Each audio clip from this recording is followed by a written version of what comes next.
Sports Podcast. Good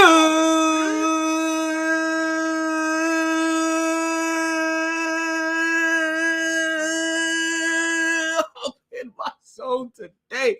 Knicks fans, stand up. Heat fans, stand up. Lakers fans, y'all can even stand up. You know, y'all been kind of fugazi all year.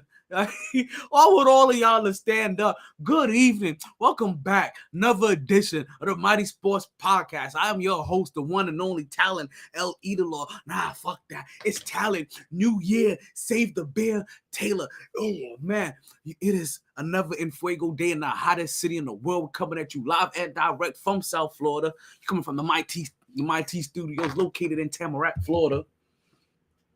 We about to change studios. Just let you guys know. We about to change studios real quick. Just to let you know. Boy, it's a big day. It's April 17th, 2023. Unless you've been living underneath a rock, then you should know.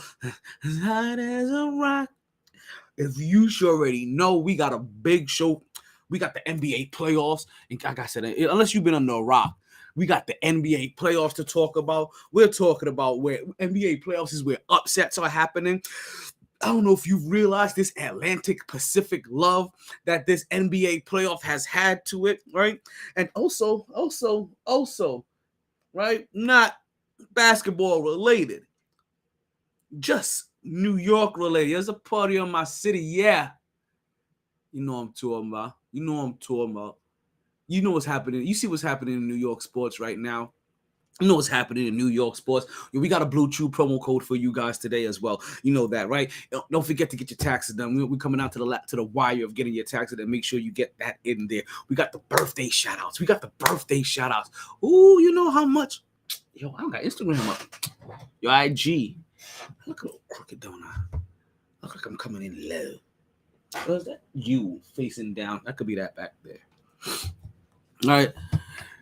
What was I saying? We got the birthday shout-outs coming up at the beginning of the podcast. And if you guys are familiar with the show, then you guys already know at the beginning of every single podcast, we like to give a little birthday shout-out. So as soon as we're done with this intro, expect that to be on its way. Listen, you already heard it. Knicks fans, stand up. We're going to talk. We're going to get into some Knicks talk. A Lakers fan, stand up. We're going to get into some purple and gold. Heat fans, stand up. Always going to get hot in here. And, yo, these injuries. Whew.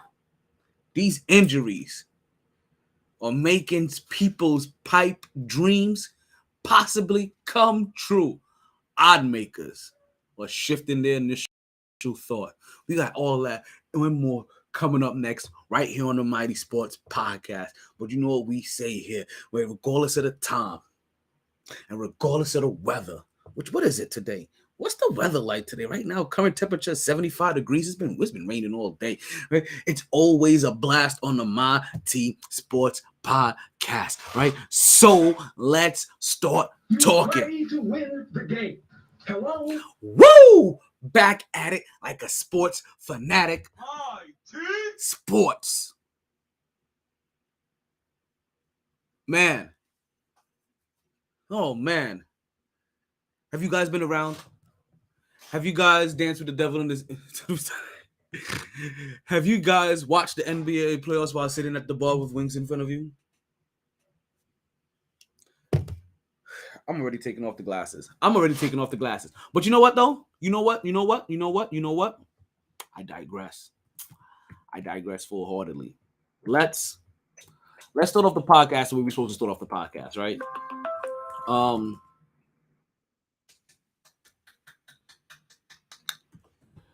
I just forgot his name.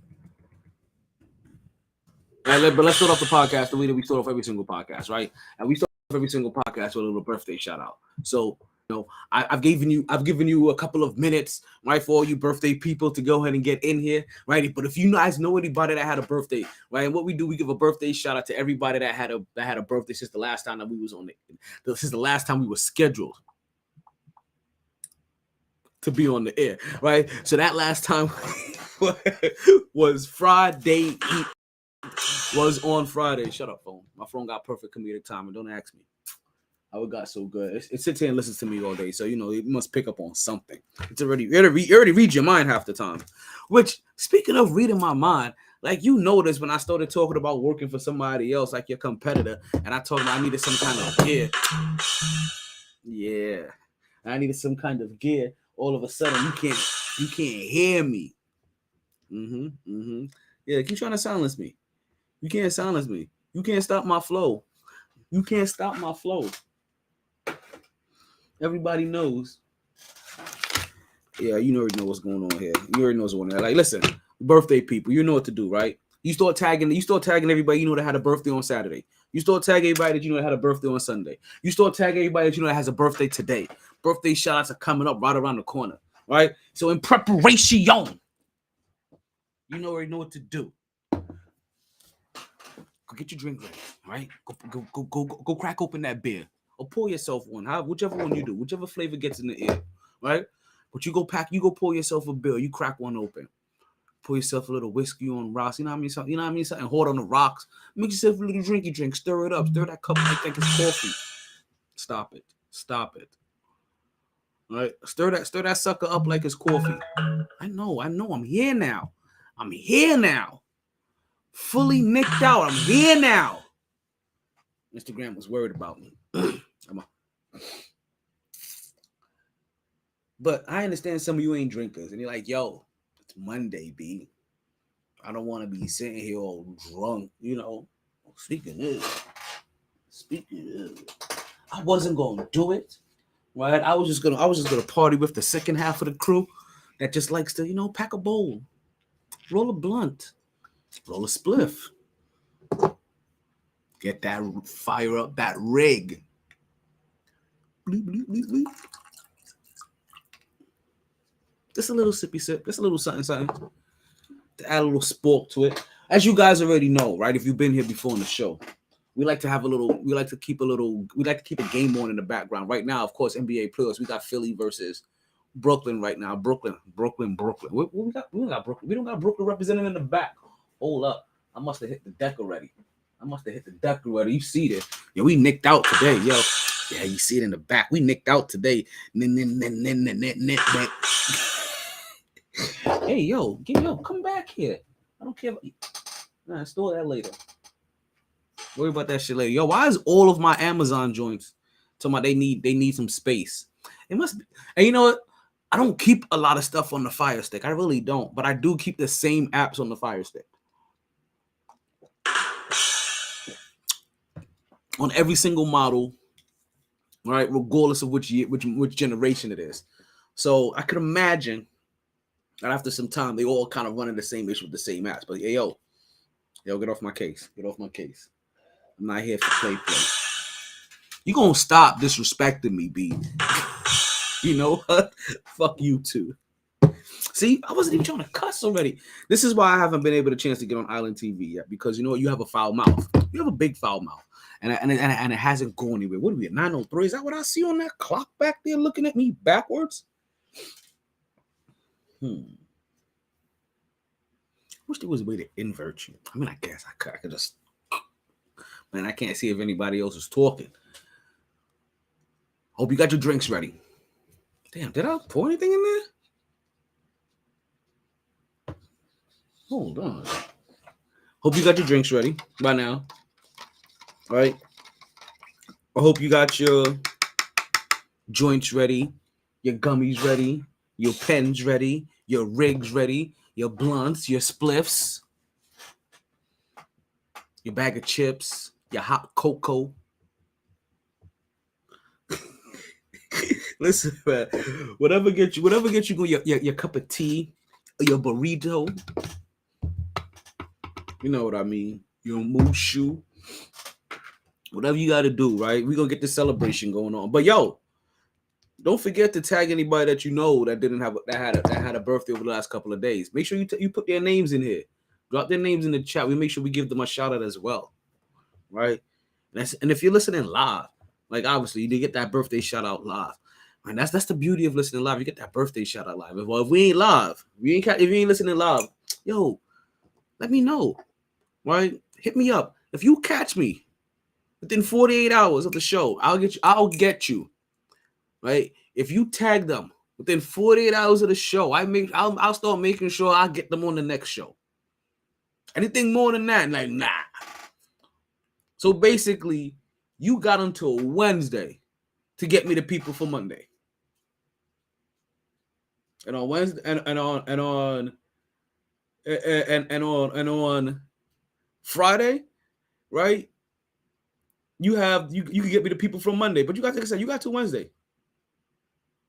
Or the people from Wednesday, you got till Friday. That's how we go start running it. What's going on? We got one of the local rappers in the building. We got Mark 350. You guys make sure you go check out his SoundCloud page, right? I can't remember.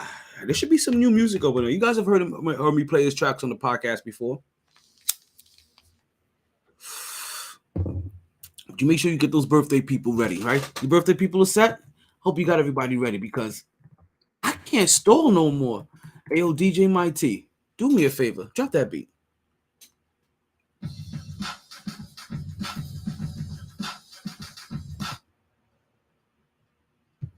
You know what you're going to make me do, right? Let's try this again.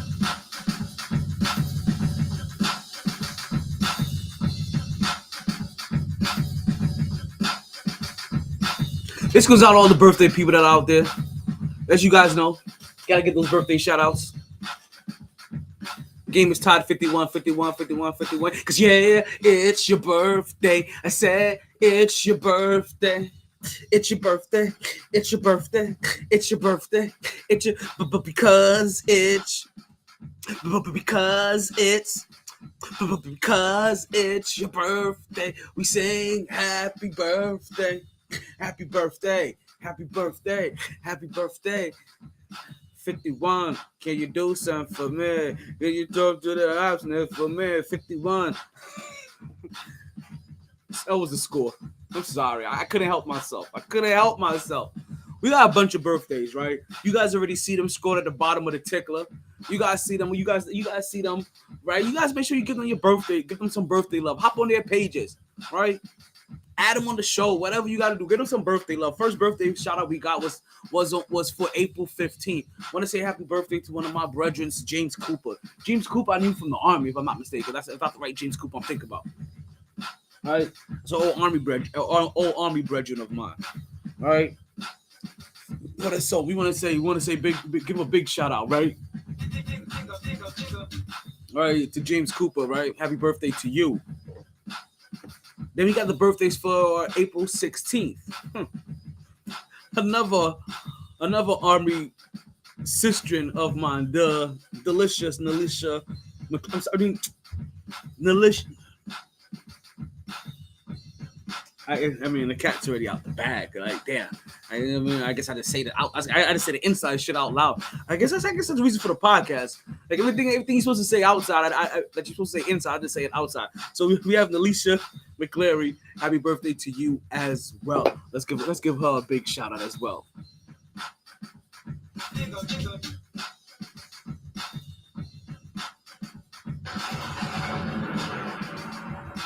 And then we got today, folks. And then we got the birthdays today.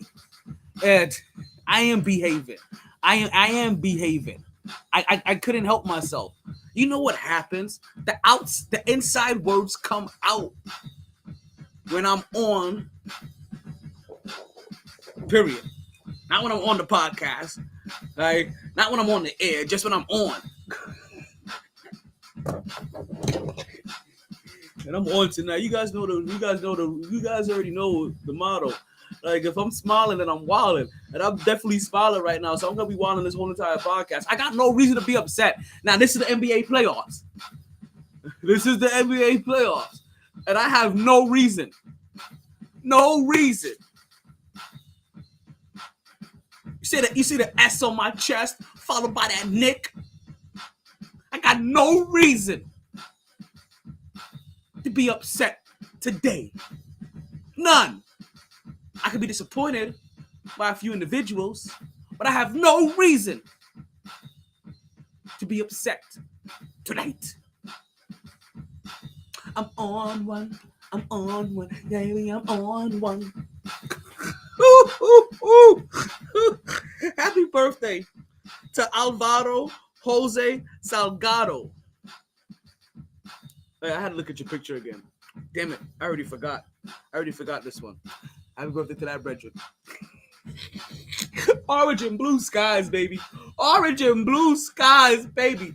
Let's give Alvarado a nice little wait. I could have sworn I looked at that picture. Who was that? Alvarado. Damn it. Damn it. I'm really forgetting who the hell that was. That's because I don't know you about Alvaro. I know you about Jose or Jay and shit. I'm forgetting the rest of it. This is horrible. But you know what though? Let us continue. I'm not gonna get stuck there. We made double back. We bring that beat back up. Don't leave me out here all stranded. Jesus. You see, we own peoples. We own peoples. You know what I mean? This room is crowded right now. When you're sitting by yourself with most of the personalities. You know what I mean? It's a packed house. Oh, man. Also, we have a birthday shout out going out to one Carlos Cupeles Senior C, who I just really know is Mr. C, right? And I should know that his name is Mr. C because I fucked up his name enough times in one production for him to have to pour a drink on my head, right? But no, I know the talented Mr. C, right? From Platinum Pro Wrestling. I'm trying to remember this off the top of my head. This is why you should write shit down because I had it earlier. I forget the tag team that they were with. Not the tag team. He's in a. It's Mr. C. It's La Brava and forgetting the other guy. They're in a group together. Talented as fuck though, the trio. Shorty is badass too. She'll put a whipping on you. When I think last time I saw her was about this time last year. Colia Fear. That's why it's been so long. I think the one and only time I've called a match for them was this time last year. Colia Fear in Naples. She was destroying my competition. She went up against DMC. Smashed them. Right? If I'm not mistaken, I think they won the. I think Mr. C and his partner won the tag team belts that weekend. Man, that was so long ago. So many moons ago. This is only last year, but man, so much has happened since last year this time. Like so much it has happened last year this time. I think last year this time I was in a relationship. Yo, I'm telling you, best thing I ever got out of. Woo, shit. It was like breaking, like getting out of a bad relationship is like breaking out of jail, right? Or getting out of jail. It's like, whoo, shit. Like, y'all niggas got roses out here? I didn't even know y'all niggas had roses. What? Is this a tree? Like a real tree? Like y'all niggas got trees out here? like for real. Oh shit. What's going on, sis? My sister's popped onto the podcast. You just missed my very bad joke. I'm still doing birthday shout-outs. Let's finish up the birthday shout-outs, right? We get into the rest of the podcast. So to James and to Alicia and to Melisha and to Alvaro and to Carlos and to wait, I forgot about one person. I ain't forget about you. I know what I was doing. Right? I want to say one big shout out, I got another happy birthday to my boy John Russo. I know you guys are wondering, John Russo, we don't know him by John Russo. Who's your papa? Papa John. That's what we call him. Happy birthday to my boy.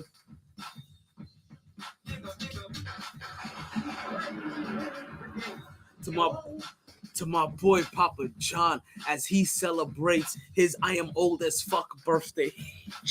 Right? So let's get them all in the room, right? So to Papa John and to James and to Carlos and to Alvaro and to and Alicia, I want to wish you all a happy birthday. I hope you partied hard. Hope you enjoyed everything. Hope you regret nothing. Listen, your birthday was on the weekend, so I hope you got your weekend at Bernie's on. You understand?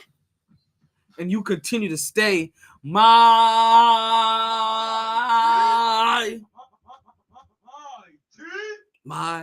T. And they said Brooklyn didn't have a chance. Fuck out of here. I'm telling you. Hey, yo, let's talk this talk, right? Let's get into it, right? Normally. Now, every once in a while, I start off the podcast with a MyT topic of the day. And the only reason this made the MyT topic of the day because it will be the only way I'm going to get this one in here. Right? It's going to be the only way he was going to start. So let's start off the show with our MyT topic of the day because it is the only non-basketball related topic of significance. Money. Yeah. Money. Yeah. Money. Yeah. Money. Yeah. Money. Yeah. Money.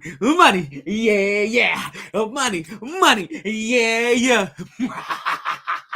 Everybody has a price. And when you have a quarterback that is worth the price of admission, when you have a quarterback that is MVP worthy, when you have a quarterback that puts you in a position to make it to the playoffs and gives you a bona fide chance of winning a championship, you sign him. Because what you don't want to be is the Baltimore Ravens, who has up to this day has not signed their quarterback. But you know who? I'm not going to do this very often. EAGLES, fly, Eagles fly. Until your brain hits the skyscraper.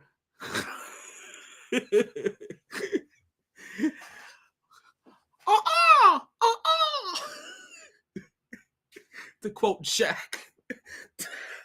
To quote the great Shaq Radames.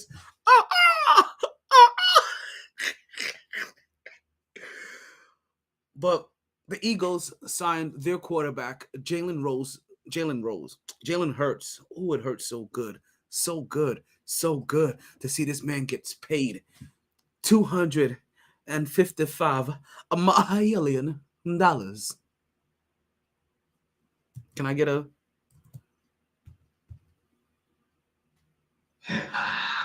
There we go.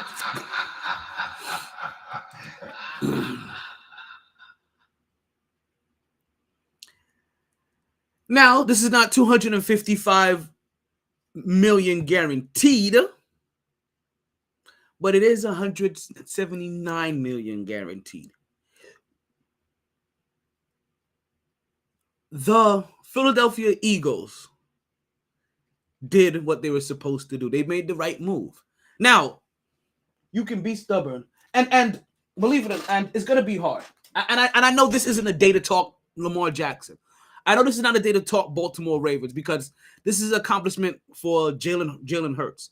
But it is very hard these days to talk about a quarterback getting their money without bringing up the Baltimore Ravens and what they're doing with Lamar Jackson. It's very hard to talk about any quarterback getting signed and not happening with Lamar Jackson. So if you're like, man, it's not about Lamar Jackson. Oh, yes, it is, because you can't turn that blind eye. You can't be like, oh, my God, it's good for Jalen Hurts. Good that he's going to get his money and act like they're not dicking Lamar Jackson. You can't come out and be like, oh, well, Joe Burrow should get this and act like they're not dicking Lamar Jackson. Like all these backup quarterbacks.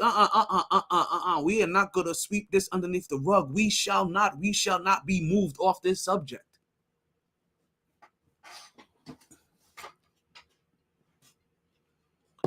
They're synonymous. They're intertwined. They're one and the same. Now, let's handle the blessings of blessings of blessings of blessings, right?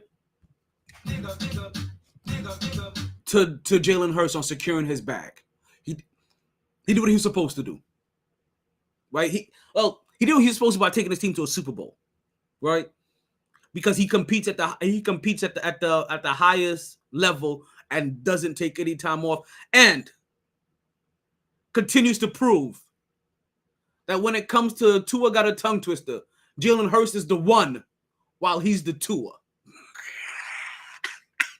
I can't help myself.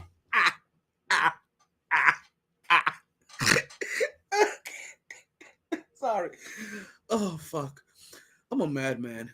I'm completely insane.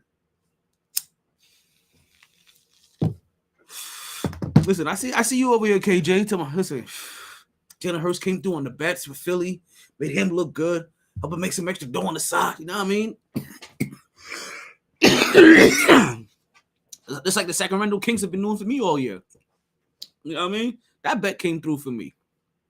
I didn't care how good Kevin Durant has looked with the Phoenix Suns. I don't care if they've won. They've been 8-0 since with him in the lineup. They still had to catch the Kings. And the Kings showed Phoenix that, hey, you're my sons. You know what, though? You know what? This happens. I'm not going to lie to you guys. This happens every time I watch URL. Every time I watch URL, I feel like it sharpens my similes, my metaphors, right? It puts me in a different place, in a different mind frame, where I start carving up these words and carving up these. Jalen Hurts deserves that bag. Now, I don't want to. Fuck yes, I do. I can't help it. There's all kinds of things wrong with this. Nothing about Jalen Hurts. Love the fact Jalen Hurts secured his bag. Jalen Hurts is the one, right? What they have in Miami is still the Tua. He's getting $174 million guaranteed. The few things that bothers me is that why did you get less than Kyler Murray?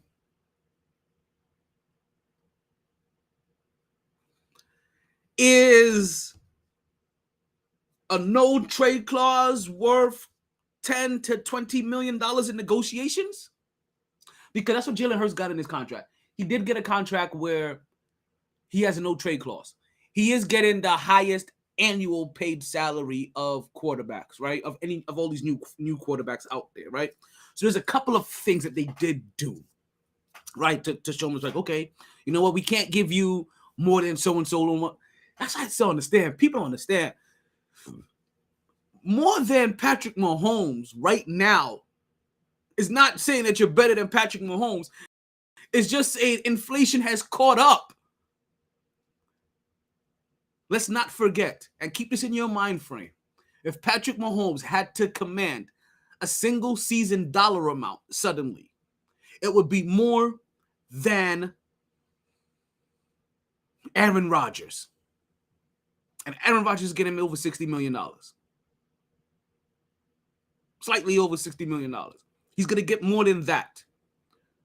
So when you see these contracts coming in for $10 million less than that, just know they're saying that, yo, what, like $10 million worth less than Patrick Mahomes. You guys just can't see it yet. Because you know what happened? You know what this is? This is a perfect example of X plus Y equals Z. Divided by A plus B. And you guys really hated algebra. So I get it. Right. But yeah, see, KJ didn't notice that. So why there's some good things highlighted in this contract? Annual salary, highest in the league.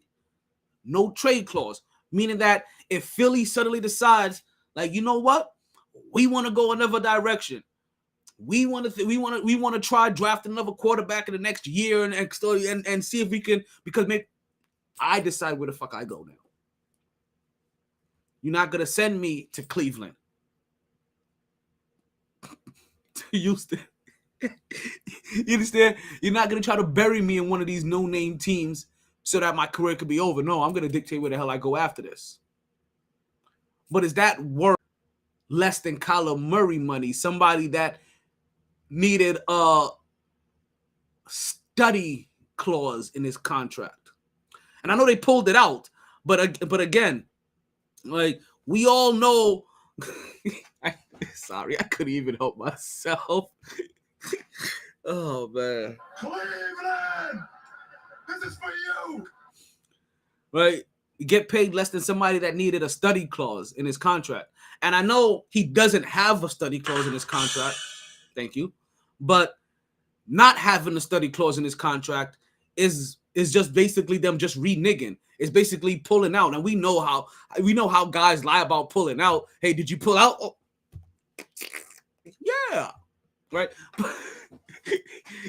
It's there already. Damage is done. You can say it, but we all know what's happened. More really what it is. It's like presenting evidence into a courtroom and then telling the whole entire jury to forget about that piece of evidence because of how it was presented. That's the equivalent to Kyler Murray having a study clause in his contract and then not having a study clause in his contract, because we all know now he needed a study clause in his contract, regardless if it's in there or not. The damage has been done. I'm sorry, you can ask us to forget about it, but we can't unsee it. And you got less money than that guy. See, people keep talking about some of these markers, right? But some of these markers matter. If you're Lamar Jackson, if you're Jalen Hurts, you should be getting paid more than two people off the bat. That is Kyler Murray and Deshaun Watson. If I'm not getting paid better than those two losers, then what the fuck? Or what the fuck do you call? Do you want as a quarterback? Like, what is the standard here? If those guys are getting paid the way they're getting paid, what am I being the good old boy for? Why am I keeping my nose clean?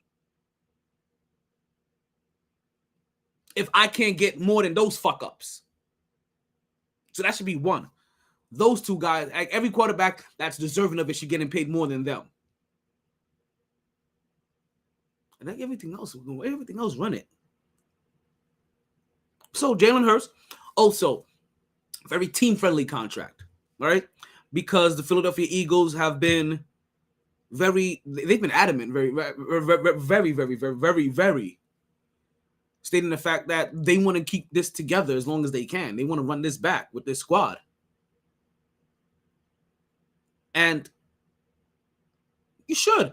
You know how this goes. When you have a squad that makes it this close, if that dog is still in there, if they're still feeling it like that, let them run that back. Spencer Dinwiddie out here showing Kuzma how you ball in the playoffs. Kuzma had to let me put my Brooklyn hat on for a second. I think we're done here.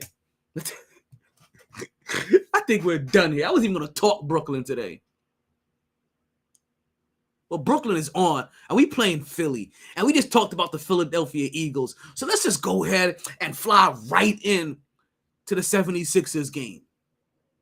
And let me just talk some Brooklyn, because Spencer Dinwiddie, out of all, not Spencer Dinwiddie, Kyle Kuzma, out of all people, and another talk about Spencer Dinwiddie. Now, I ain't gonna lie. Kuzma got a ring? I forgot. Like, if Kuzma has, I completely forgot Kuzma had a ring. Really, but I guess it's that bubble ring. I forget about everybody that got a ring in the bubble. It was like the black hole of sports.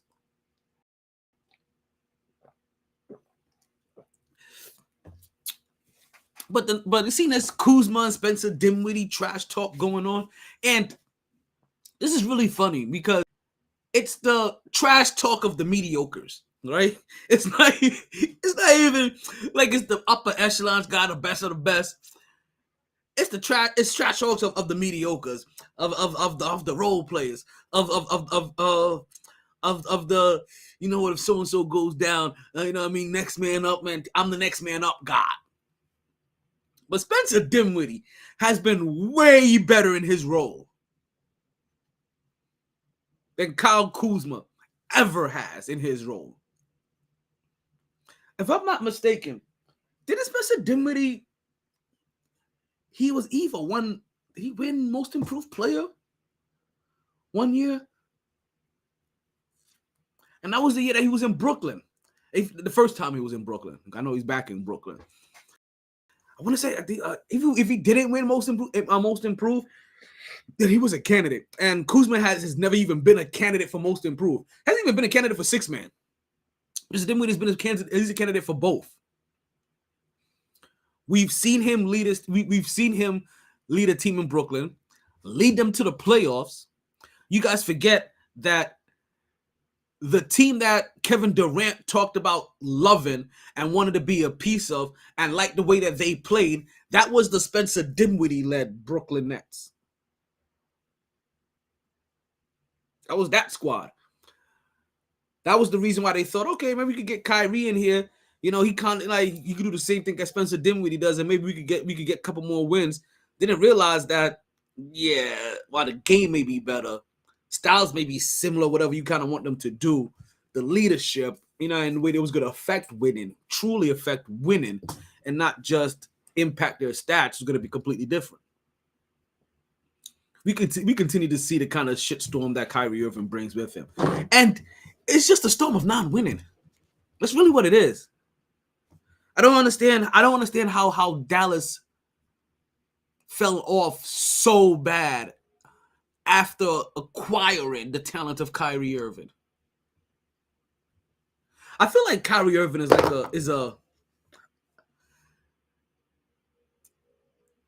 reminds me of that. I guess he kind of is, isn't he? That music artist. Kind of like Prince, right? He's no longer Prince. He's the artist formerly known as Prince. Like Kyrie Irving kind of feels like the baller formerly known as Kyrie. You know, I feel like I've done this before. I feel like I've come to this conclusion already. I feel like I'm having a full-on deja vu of myself. So you know what? I'm going to stop random. But right now, Brooklyn is giving Philly everything that they got. Scores right now 68-74. Philly's on top. In the fourth quarter, and that's the score? That actually kind of shows you the kind of defense being played right now. There's just slightly under 9 minutes left to go in the game, and the score is 74-68 Philly. I think last time we actually paid attention. I'm done. Last time we paid attention to the game, I think the score was tied 53-53. So we kind of seen what's been going on since then.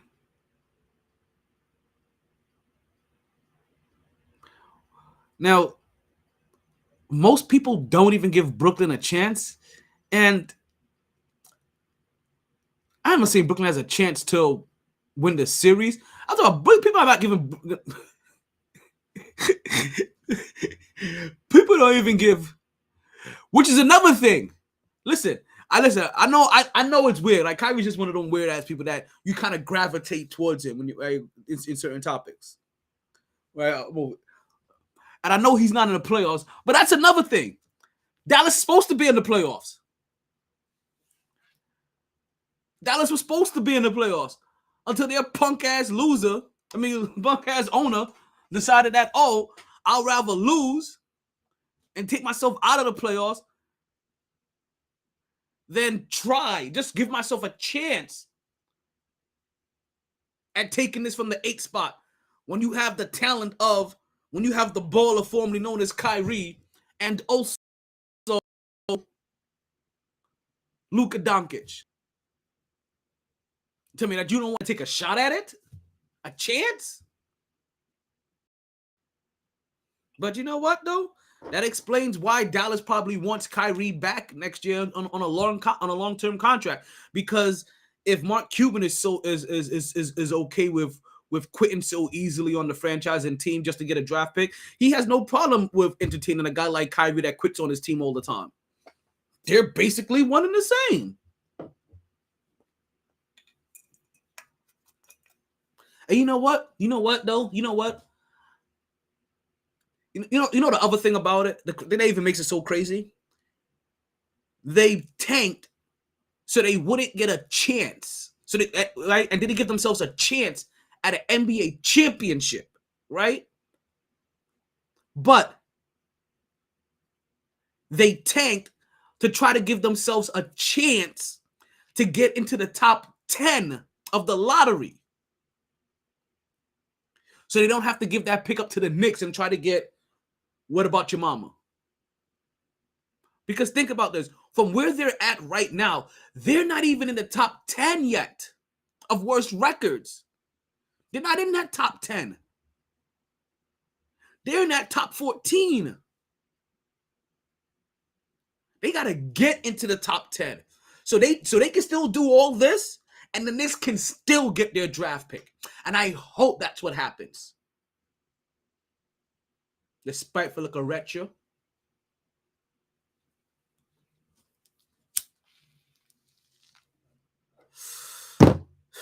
I guess we're talking Knicks.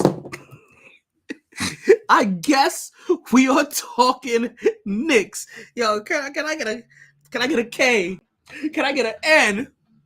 Can I get an I? Can I get a C? Can I get a K? Can I get an S? What does that spell? Knicks. I got my Knicks talk. Oh yeah. You see the S on my chest followed by that Nick. I got that Knicks talk. I have had a pretty damn good weekend. And you understand the only thing that would have made the weekend better would have been Punani. Right? Give me Punani, wow, Punani. Give me Punani. That's the only thing. And with how my Knicks played, I'm cool with that. I am cool with that. You understand the way I'm feeling right now? Right? You understand how I am feeling right now? What the fuck, baby? You understand how I'm feeling right now? New York is fucking back. Man.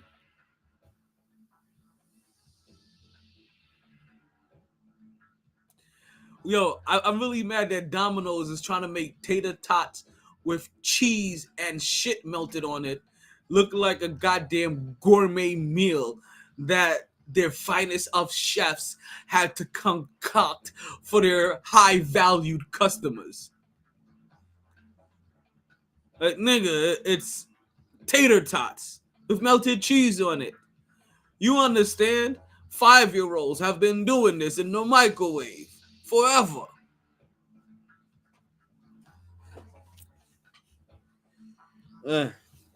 Knicks talk, right? Let me get my Knicks talking. So the New York Knicks, in their first round series matchup against the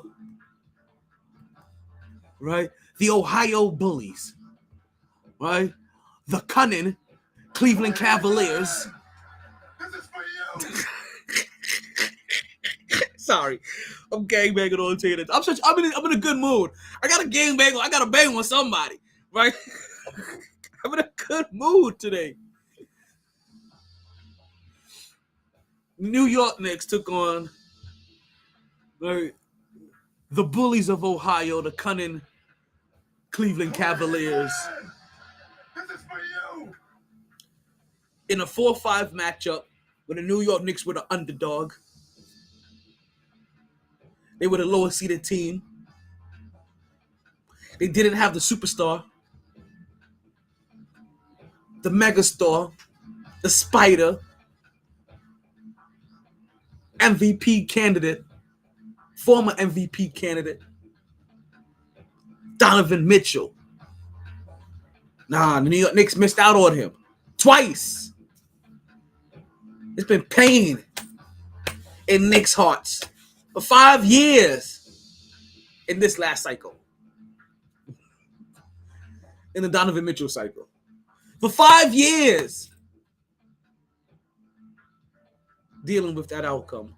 Watching him have phenomenal games in Unenver, where he's at, Dutah, Dentar, right? Wherever he came from. Thank you. I think it was Utah. Watching him have outstanding performances, 30, 40, 50, 60-point games in the playoffs, only to have that series end with him like this, crouched down. Then to see them blow up that team. Knicks fans felt like, oh, we got our guy. He wants to be here. Let's make this deal. Let's put our chips in on the table. But we didn't realize that they weren't bluffing. We called their bluff, and bam, they had the full house. They gave up the full house for him. We were only trying to give up like a pair of deuces. Right?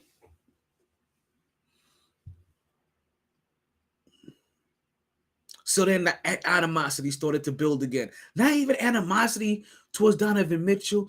It was really up towards the New York Knicks organization that got redirected towards Donovan Mitchell.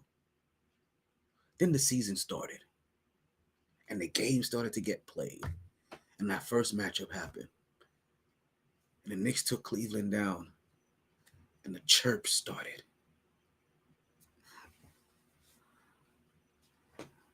And in those chirps, you started hearing the whisperings of the braggadocious New Yorker come out saying, see, fuck Donovan Mitchell. We ain't need him anyway. Look, they supposed to have a better team. Because they further than us in the last 2 years. Better record. Without Donovan Mitchell and with Donovan Mitchell over the last 2 years.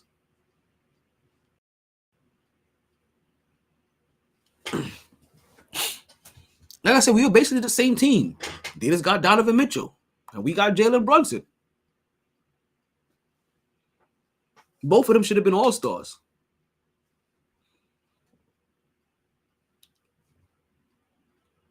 So the first game goes by. Knicks win. New Yorkers start chirping. See, we don't need that bum. This New Yorkers talking, not me. Those braggadocious New Yorkers. Those braggadocious New Yorkers. We don't need him. See, we bust that ass without him. Yo, we squad deep. Hey, that's when the first time you heard it. The fuck you, Donovan Mitchell. We can beat you. We squad deep. Second matchup came around. Took him out again. Oh, we match up well against this team. We battling with them.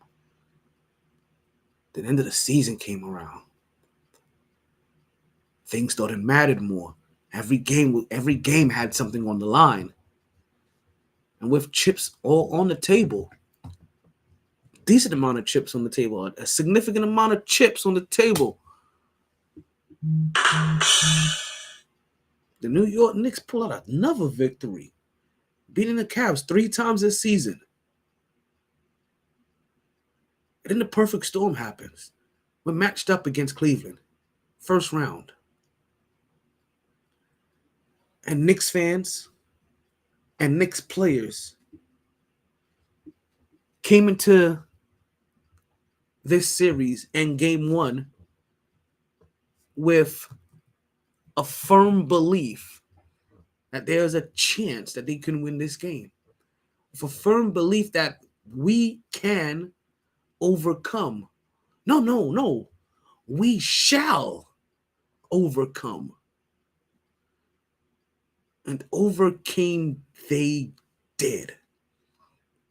101-97. Brutal game.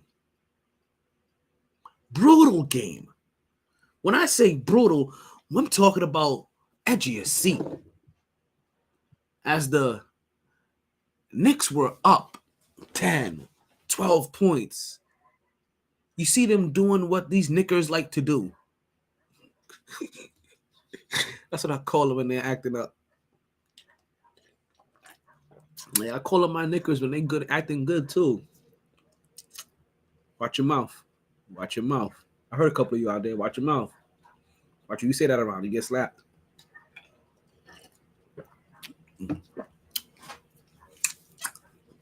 Mm. That's some good lemonade. Yeah, you gotta suck all the sugar off the side of the cheeks, because if not, see, y'all talking about winning in 6. Not I. Not I. I got 5 on it. I'm messing with that Indo weed. I said 5 on it. On the podcast with MyT. I got 5 on it. In 5 games, they won't look back. I got 5 on it. So Cavaliers, take your shit and pack. 5. Knicks have won 4 straight games against the Cleveland Cavaliers.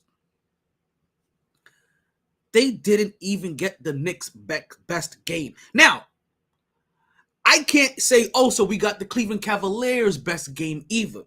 If you listen to both sides tell it. Neither side believed that the other side got their best game. And you can look at it and show struggles and the woes, right? Show who had the good games and the bad ones. Now, the thing that both sides fail to recognize, but they do recognize in themselves, but they don't recognize in the other team. And I was trying to tell this while I was at the game watching this. These are 2 great defensive teams. Now I know Jalen Brunson carved up their paint, and they were, and this is supposed to be one of the teams that has one of the best post defenses, right? And that's all Jalen Brunson does is work on the inside.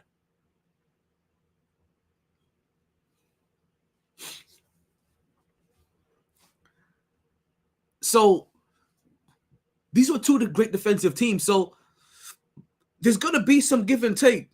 Not everybody. I know you want everybody to be on fire every game, but that's not going to be what's happening. What happens now, because of this defense, because everybody can't be on fire every game, you gotta have guys. You gotta have your main guy score, who for Cleveland's gonna be Donovan Mitchell, and then hopefully none of those other guys ever get on fire. But you know why? Because of defense. You look at the players that struggled for the Knicks. You know what? It's cool. The New York Knicks just happen to be in a better position to handle a great defensive team like Cleveland than Cleveland has handling a team like the New York Knicks, because the New York Knicks got depth. True depth. Because it's been built up over the years by see, I'm telling you, Knicks fans, you always got something to complain about. You always got something to complain about. You always got something to complain about. But not this time. You know what you're about? What we've done with the draft the last couple of years. You know what you can't complain about? The development of the last couple of years. When you guys couldn't see the forest from the trees, or the trees from the forest, however that saying goes. Oh, whew. All right. When you guys couldn't see your knees from your elbows.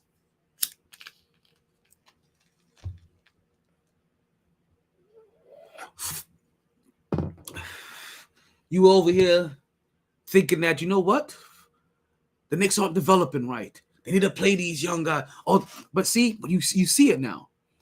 The difference between entitling these young guys, or your neophytes, your rookies, and just giving them minutes early on just because, oh, you're a rookie and you're a high pick, versus making sure they've earned every minute and letting them know what needs to be done to earn playing on my roster.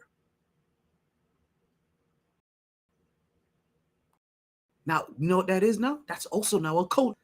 Kept draft picks, developed them right, built up a culture, and now we've built up depth. Because you know what we haven't done?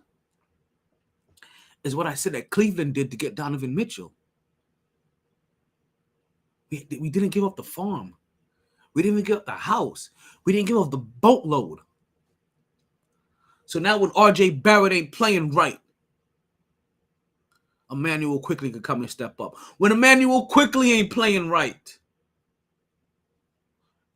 because he can't quite get it together, then you know what? Josh Hart is there. So it's a combination of all of it, right? You have to look. There's drafted player Mitchell Robinson, but brought in player Julius Randle. Brought in player Jalen Brunson, but drafted player R.J. Barrett. Drafted player Quentin Grimes. Right? These are all people that's contributed. Drafted player Obi Toppins. Brought in player Hartenstein. Brought in player Hart. Drafted player Quickly. When they go down deeper, drafted player Sims. Drafted player McBride. They brought in 4 players. Everybody else, the other 7 contributing bodies, and we haven't even talked about Derrick Rose. We haven't even talked about Evan Fournier. Brought in. So we could talk 6 to 7, right? But now, when RJ is off, now Quickly could come in. And if Quickly's off, right? Or let's be a little bit. When RJ look like he's not giving you the right effort that he needs, and he's not making shots, and he's also not doing the little things to contribute to the other determining factors of the game, then you bring in Emmanuel Quickly because it looks like RJ Barrett's head is not in the game. When Emmanuel Quickly is doing everything right defensively, energy-wise, but just can't quite make a shot, and you need buckets, you know what you do? You bring in Josh Hart. Thank you. And when Josh Hart, this game is over. Brooklyn is going to end up going down 0-2 to Philly. As this game is going, this game is currently 92 to 81 in the favor of Philly. Like, you get Josh Hart. And when Josh Hart comes in and he's giving you the energy that Emmanuel Quickly was giving you, making the intangible plays that RJ Barrett wasn't, but also making the buckets that Emmanuel Quickly couldn't. And now you find your winner chicken dinner. See? Because now you're able to bring in the next guy up and the next guy up. And what happens that everybody knows is next man up. And while you may have your head down, because you know what, I'm disappointed on myself and for letting my team down, you also on the sideline cheering on your teammate for over there busting that ass. Because you understand when he eats, I eat. He wins, I win. Whew. It's a beautiful game. Jalen Brunson ends up leading the Knicks with 27 points. Second highest score ended up being Julius Randle, and then you had Josh Hart coming off the bench, contributed with 17 as well. No other Knicks player had double-digit points. But when you're talking about the plus-minus of some of these guys, like Hartenstein, who put up 8 points but had a plus-minus of 19.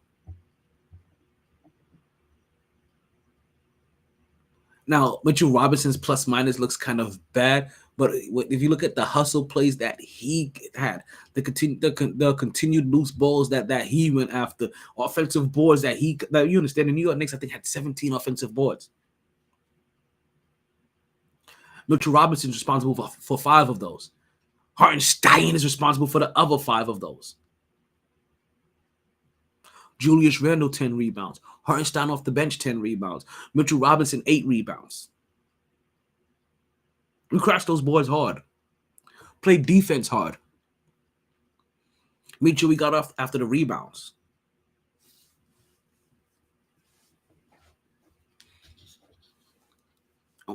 And we played exactly how the Knicks have been playing all year. Yo, Knicks fans. Like, don't disappoint me. Knicks fans, Heat fans, Lakers fans. This is your time. This is your time, baby. Call in. Phone lines are open. We got information for the phone lines here so they can call in?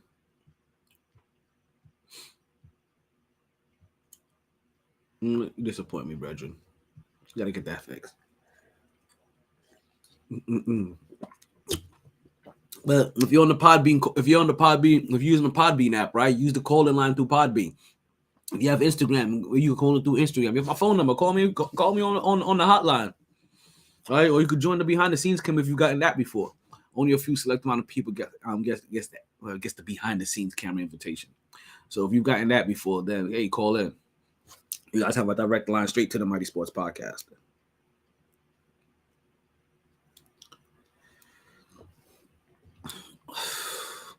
There's gonna be another theme outside of just the underdogs, right?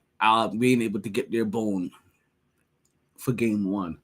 Those are gonna be injuries, and we're gonna talk about injuries a little bit later. These injuries are gonna affect everybody. Is that Dr. J?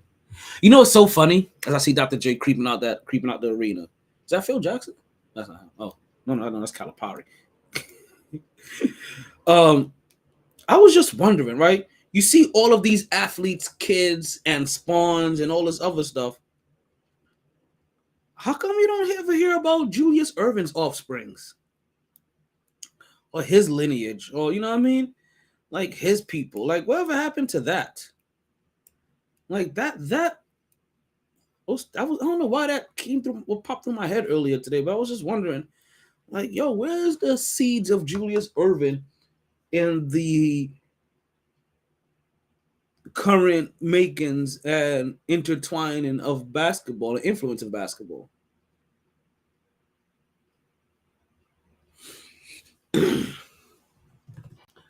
Now, shut up.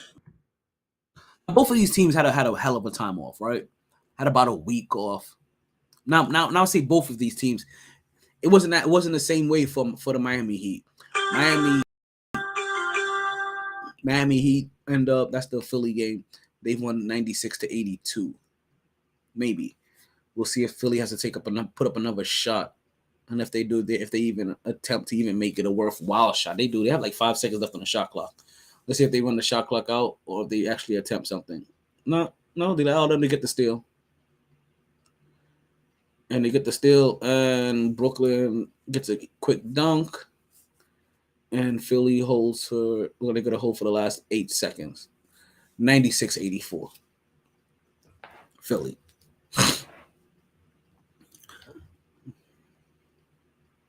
So Philly now takes a 2-0 lead on this series, winning this game 96-84, which is a much better showing out of Brooklyn from their first game, where it was 121-101, being blown out by 20 points, as Joel Embiid led all scores in that first game with 26 points. The Knicks. Let's get back here. Defense was phenomenal. To say that this reminds me that hey, if you're a Knicks fan, if you want 90s basketball, like this is it. It does remind you of that grittiness, right? But more than anything, right? It's just reminiscent again of what a Tom Thibodeau team looks like. When you truly allow them to do their thing. And again, when I see this from Tom Thibodeau, I can't help but think of little things, right? Like Karl Anthony Towns. How he was too immature at the time to appreciate a guy like Tom Thibodeau and what they were trying to do. And maybe things became too intense when you amplified it with a Jimmy Butler. But to see how Minnesota has struggled to make the playoffs, right, since losing Tom Thibodeau, how it took until basically them getting a bona fide stud and a dog in Anthony Edwards, right, to start helping change the mentality of the team, for them to even be able to start getting to this point where they're winning the play-in tournament to get into the 8th seed or the 7th seed, right? But basically they're winning the play-in game to get into the playoffs, just so they can play teams like Denver and get waxed 109-80, and not even have Jokic lead the squad, but have Devontae? I forget his name. Something Murray. Devontae Murray? I feel like that's the dude that's in Atlanta. Jamal Murray. There we go. And having Jamal Murray lead, I'm leading with 24 points to that W. So It's like sometimes you just can't help but think about these other trees that have fallen, right? Or these other branches that have spawned based off of the current scenario. Talking about Jimmy Butler. We're seeing him in a Michelob commercial right now with Ngumake.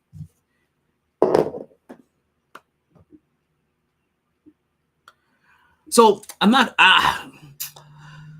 There are a lot of people that could be beat up today, right? Or there's one guy really being set up to be beat up,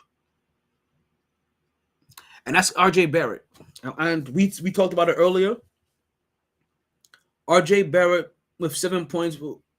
7 points is not going to cut it. 2 for 12 is not going to cut it. But 2 for 12 is more damning when your effort looks like lackluster.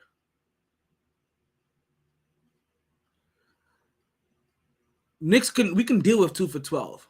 When your hustle is off, when your effort ain't there, when it doesn't look like you're fully trying on the plays that matter, that on those 50-50 plays that determine playoff games, that's when you can't escape the criticism.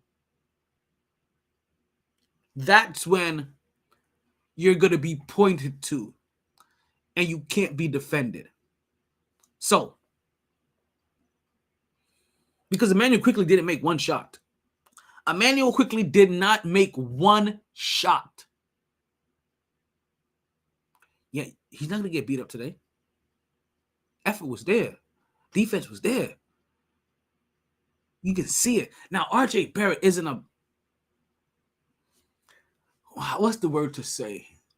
Fast twitch, wasted energy kind of guy. He isn't a hyper movement kind of guy.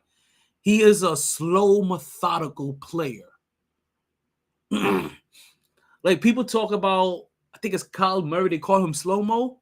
People don't realize how slow RJ Barrett plays as well. But again, it's no faster than DeMar DeRozan. It's no faster than Jimmy Butler. Right? When it's working and it's at its peak and he probably gets confident in it, it's going to look like Jimmy Butler. Pressing through contact. Working the mid-range. He's going to look like DeMar DeRozan. Pressing through contact. Working off contact. Because that's kind of how his game is. Now, the cute thing about this, right? Or the good thing about this is that if you know how Tom Thibodeau works, the offense is basically designed that Randall, Jalen Brunson, and RJ Barrett averages about 17 shots a game. Attempts. It does. Go look it up. What they do with those attempts is kind of now that attempts. No, they average. Obviously, those attempts may go up or go down based off how hot a player or cold a player is. Jalen Brunson, I think he had 8 points in the first half, drops 21 in the second half. He gets 7 more shots than he normally does this game. But if you look at it, RJ Barrett took 5 less. It's really like, so I wouldn't even say like he only took like 2 more. Julius Randle went 7 for 20. He probably could have took less shots, but Julius Randle is a big part of the gravity of how we play. So the thing about, I guess the difference right now with RJ Barrett and RJ Barrett has to find is now with your possessions, how can you increase your gravitational pull? Because these are the reasons why we criticize Julius Randle, is that he doesn't always make the right decisions when there's a gravitational pull around him. We applaud Jalen Brunson for it, for having that gravitational pull and knowing what to do with it and being efficient in it. You guys understand what I'm talking about. But RJ Barrett doesn't have that gravitational pull. RJ Barrett gets 26 points, is just 26 points. RJ Barrett gets 50 points, is just 50 points. There's never a collapse of defense because of him. So he's the guy that they'll just always let go of. So he has to really find a way to make his possessions feel more impactful. Make his presence feel more impactful. See what I'm saying? He has to increase his gravitational pull, because that's going to be what really starts to move him into that next hemisphere. Without that, he's going to kind of play in the eyes of us. Guy that gets 17 shots a game, averages 20 points a game. He's the third option on the team. That's what, like, you guys don't even understand.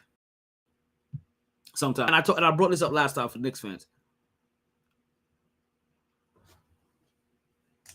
Go look at the big three's numbers from back in the day. Look at the third option. And let me know if R.J. Barrett is scoring more than that third option. I'm just saying. Just take a look at it. Look at the third option. And you tell me if R.J. Barrett is scoring more. Because, see, too often R.J. Barrett gets criticized for his lack of scoring, but he averages 20 points a game as the third option.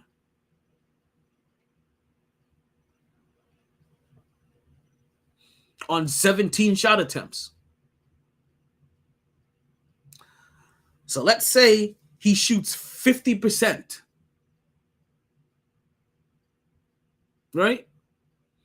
That's saying he gets 16 points per game.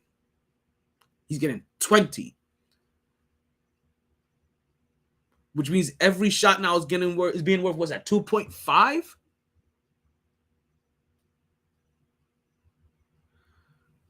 Okay, Google, what is 8 times 2.5? 8 times 2.5 is 20. So, every shot he takes is worth 2.5 points. So, you know what, though? Maybe I need to take a deeper look. This is me doing the advanced metrics of his stats. Because too often, you can see the blame being brought to him because he isn't now Ja Morant. But before it was because he wasn't Zion Williamson. But now you're happy that he's not Zion Williamson. Because Zion Williamson is looking like Kristaps Porzingis. I don't even know how we get back here every damn time. You guys do it to me.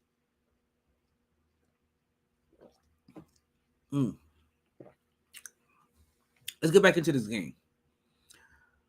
Even though Julius Randle was like 7 for 20, right? You can see him looking a little fatigued. Basically, he looked like a guy who hasn't played basketball in about 3 weeks. So even this performance, I expect to get better as he or his performance, right? I expect to get better as he starts to get his legs underneath him. I really want you to take a look at what the big three was averaging, and I've done these numbers before, so I already know the outcome.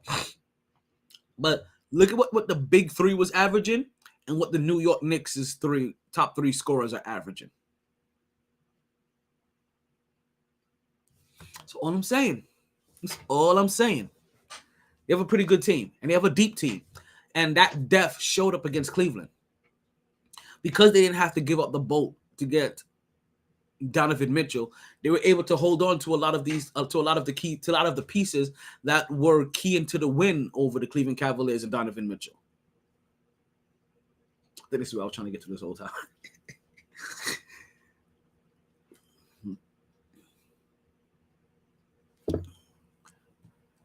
Now, there's one thing that can always ruin depth, right? And that's injuries. Julius Randle, he's coming back off an injury. Looked a little winded, but mainly looked like the Julius Wactavius Randle that we know. The Brahma Bull.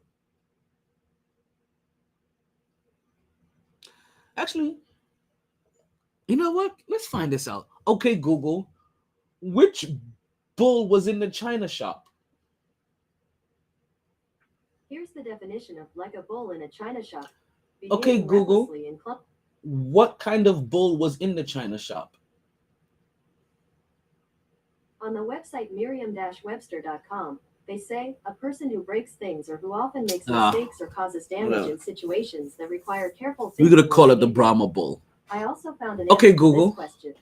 Which bull bucks the most? I don't know, but I found these results on search. Top 5 bulls in bucking bull history. Julius Randle's about to get a new name today. Let's see. Let's make this easy. I hope they make this easy. I should have done this in front of me and not behind me. Sweet Pro Bruiser. Oh no, these are specific. Specific. I gotta know the name of. Damn it, that's too much reading. We're gonna find it out, but we're gonna call it. I don't know. Is Brahma Bull Julius Brahma Bull? The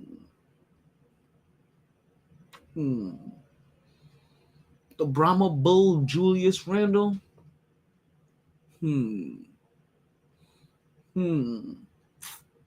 Trying to figure out how that sounds. But we should expect the Brahma Bull to come back. Right? As he starts to get his win back, you should start seeing a little bit more damage in the paint, a little bit more damage in that China shop. Andrew Wiggins is back in the lineup. When our Golden State Warriors game is about to start, that's on the lineup is Stephen Curry, Klay Thompson, Andrew Wiggins, Draymond Green, and Looney.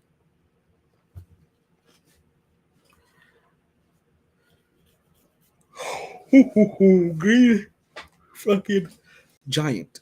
Damn it.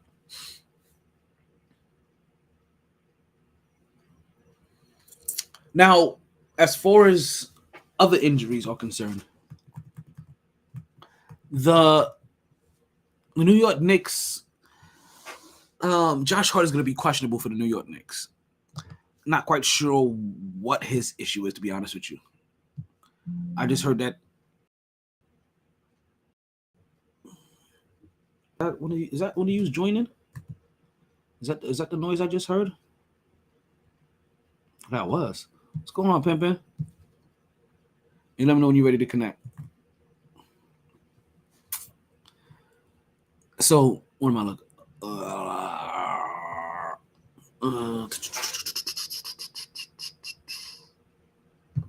There we go. That's what I'm looking for. So Josh Hart is also going to be questionable for next game, which is a big issue, right? Like I said, depth is the one thing that can hurt any team, any one of these teams in the playoffs, and this is what load management is supposed to be for, right? Load management is supposed to be so that when my players get here, they can be their healthiest. You mean when your players get here, they're not tired? They're not worn down? They haven't played the same amount of games that everybody else has played?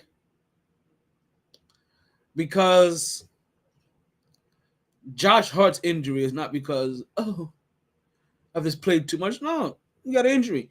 Giannis didn't get injured. Injury this isn't because, I played 82 games or I played 80 games versus 60 games. Nope. Got into the playoffs. You play hard. You get injured sometimes. Sometimes you're always injured like Anthony Davis, and sometimes you just get injured when the playoffs come like James Harden.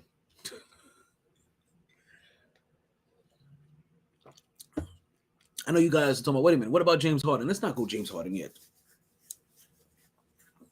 But let's know that these injuries that have taken place, right? Not just to the New York Knicks, but to Milwaukee, right, with Giannis. To Tyler with Miami. The Knicks' odds of winning a championship have gone up. Now, is this a perfect lure? by Vegas to try to get Knicks fans to go ahead and drop. Listen, if you now get a random get another million random Knicks fans dropping $5 on those odds, you just made $5 million on something that is never going to pay out. But there's a million guys out there like, man, yeah, I ain't see it before, but I think they can do it now. Oh, I got a couple of emails to respond to. Holy crap, I forgot.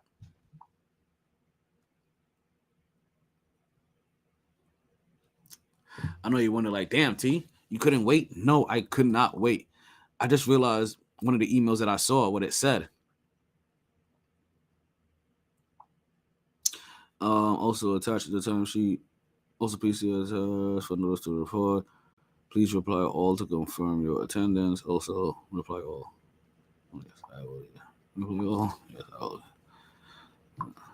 Let's say thank you, and yes, I will be. Thank you, and yes, I have training coming up.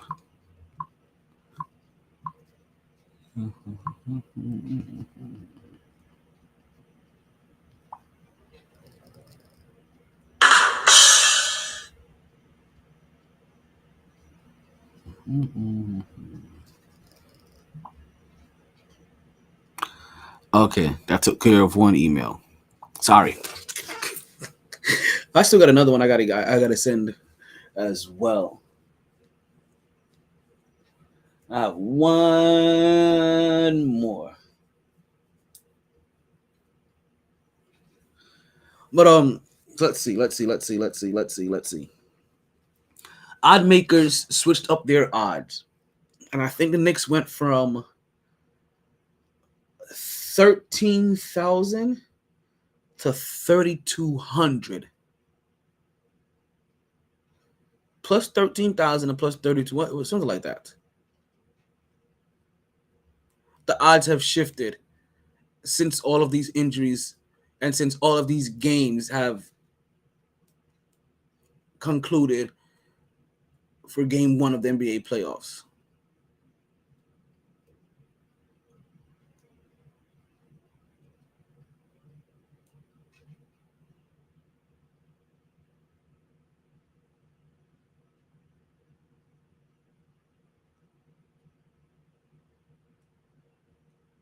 Sorry, let me get back in here.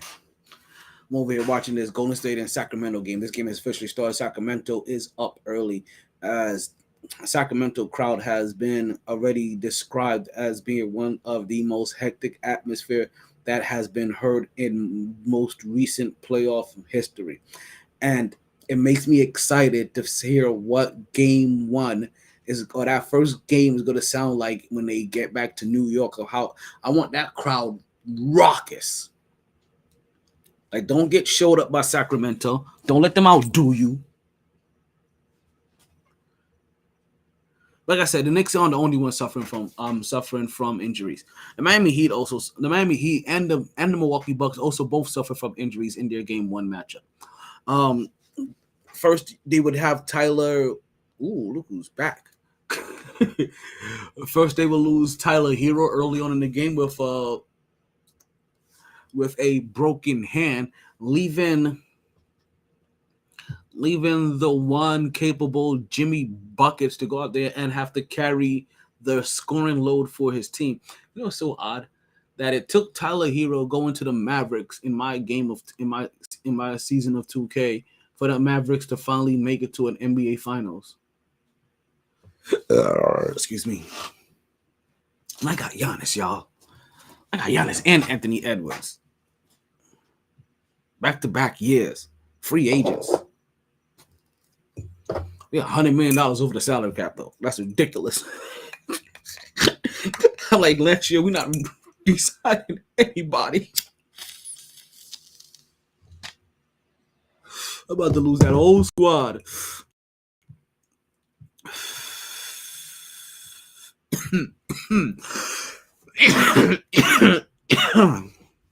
But the Miami Heat would end up winning this game 130 to 117.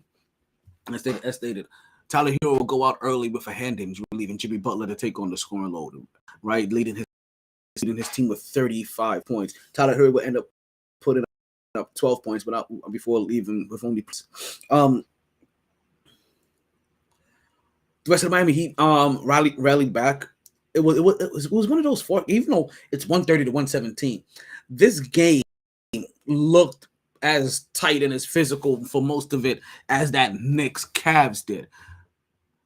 And momentum really took a swing in this game after Giannis Antetokounmpo went out with back spasms after he fell on his back, right? Landed on what looked like his tailbone, left, tried to come back in and could not go. After that Giannis injury,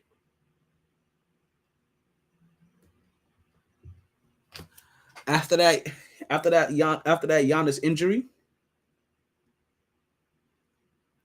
then you felt the atmosphere change. You saw the atmosphere change.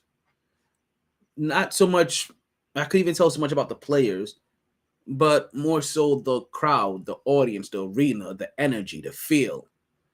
You know, that atmosphere goes from thick, tangible, and in your face to now very light.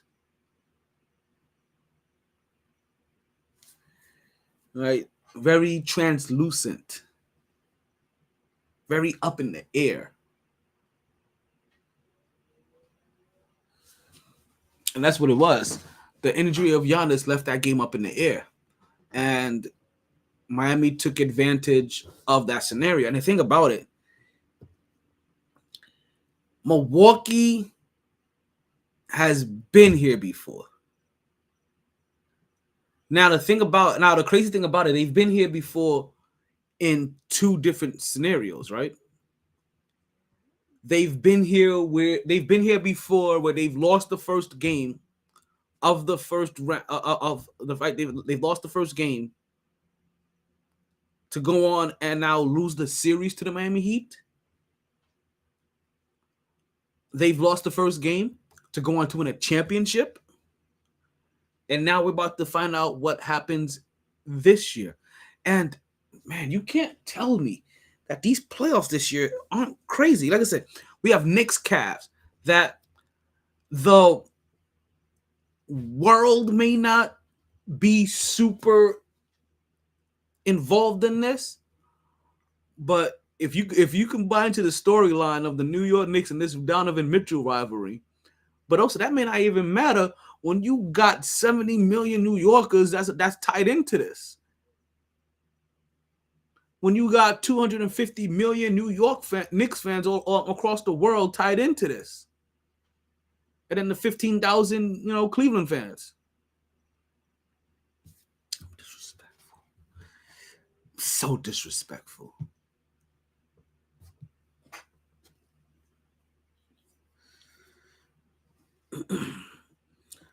So the injuries in this game, right, really shaped it. Now it's just a matter of fact. Now it's just a matter of if these injuries are going to shape this game or the series. Giannis is now scheduled again to come back. Stop it. Right? Giannis is scheduled to come back. So it doesn't look like he's going to miss game 2. Tyler Hero's out, though. He's out. So are you going to be able to get 35 every night from Jimmy Butler? Or that kind of performance every night from Jimmy Butler? You could probably count on that. Can you get 22 from Bam Adebayo? 9 rebounds, 7 assists, a couple of steals, no blocks. But when it comes to stealing blocks, let's switch them out. 1 block, 1 steal a game, or 2 steals, no blocks. You understand? At least 2 in those categories. Can you get that from him every game? Probably. With 22 points. It's these other guys. Can Vincent give you 15 every night? Can Lowry start stepping up now and give you the points that you were missing from Tyler Hero? Also, even more, right? The man of the hour, right? Matt Strauss, Kevin Love, but Matt Strauss, right? Can he continue to hit clutch 3-point shots? Can Kevin Love go back into his bag of old man Kev and playoff Kev mode and keep giving you 18 points and 8 rebounds off the bench? Remember, Kevin Love used to bring teams by himself to the 9 spot consistently. So we know he knows how to get the buckets. We know he knows how to get position to get rebounds, which has always been a skill of his.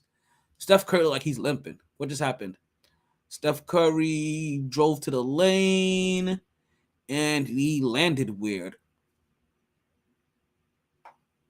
Ooh. What was that? Hamstring? Knee? Ooh. It looked like he gripped the leg that may have been having issues early in the season. Was he having issues with that leg? I know it's the leg that has the it's the knee that has the knee wrap on it. I know he was having issues with the shoulder or that arm. We're gonna continue to see. There's 5 minutes left in this quarter, and the score is 12-8. So we still got Steph in the game. He's running. Okay, so he's running off ball right now. They got Jordan Poole in the game. He's handling the point position or the point duties. Woo-wee! As they caught a cut and pull for an easy basket. Now they try to push that ball up, but no, they end up throwing it away. Jordan Poole now catches. No, that wasn't a charge. Did he charge? That's my boy off night. Davion Mitchell drew a charge. You know me, I've been talking about Davion Mitchell for 2 years now. They call him off night because when you play against him, they called him off night in college. Like he's still trying to get that pit bull dog. Is Josh Hart a dog?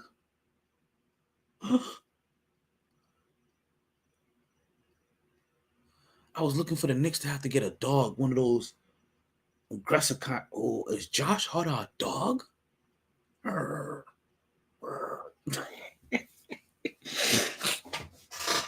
Sorry, Heat fans. It's your time to call in. It's your time to start interacting with the podcast. We're doing all Heat talk here for the next 10 minutes, at least. So the Heat are in a good position. Milwaukee should be worried. Miami is one of many teams that you don't want to play even as a playing team. There's a lot of teams in the playoffs that are coming in at lower seeded teams that you probably don't want to have to match up with. The Cavs having to play the Knicks, that's one of them for the Cavs. For the Bucks, yeah, the Heat's one of them. Or the Heat peer who wants to play them. You see the Golden State Warriors as the lower seed, the 6th seed. Who wants to see Golden State Warriors in the first round? Regardless if they're a lower seed or not. But beating them, right? It's like, damn.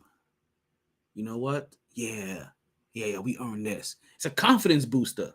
Right? Who wants to play the Lakers in the first round? LeBron James and Anthony Davis and that franchise and those former champions. Who wants to play Kawhi Leonard in the first round, the Clippers, and Ty Lue? These are all the underdogs here. And like J. Cole's album, this is going to be a true underdog story. This podcast, this is going to be a true underdog story. Not just this show, this whole podcast.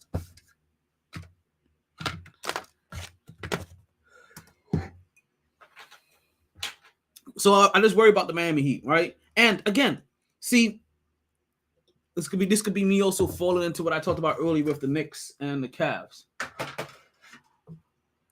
About the depth and the next man up and who can you run to. Yeah. You know what I did there. Right? When you need buckets. So it's going to be interesting to see how the Miami Heat are going to continue to play out this series.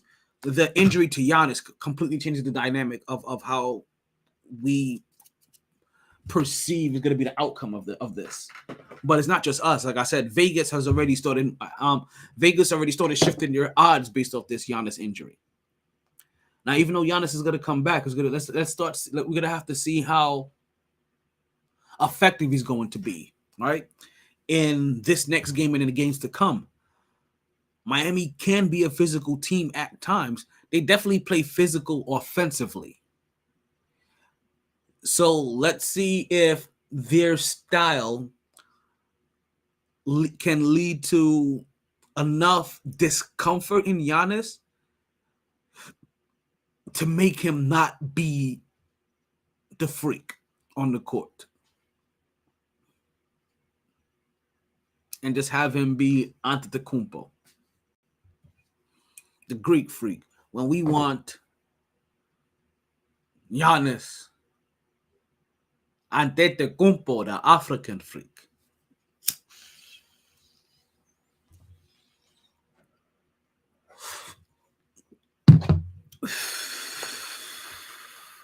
For right now, I'm still seeing Milwaukee come away with this series. It's gonna be tough though. Listen, if the Heat come away with this, pull up a bracket for me. You got a bracket?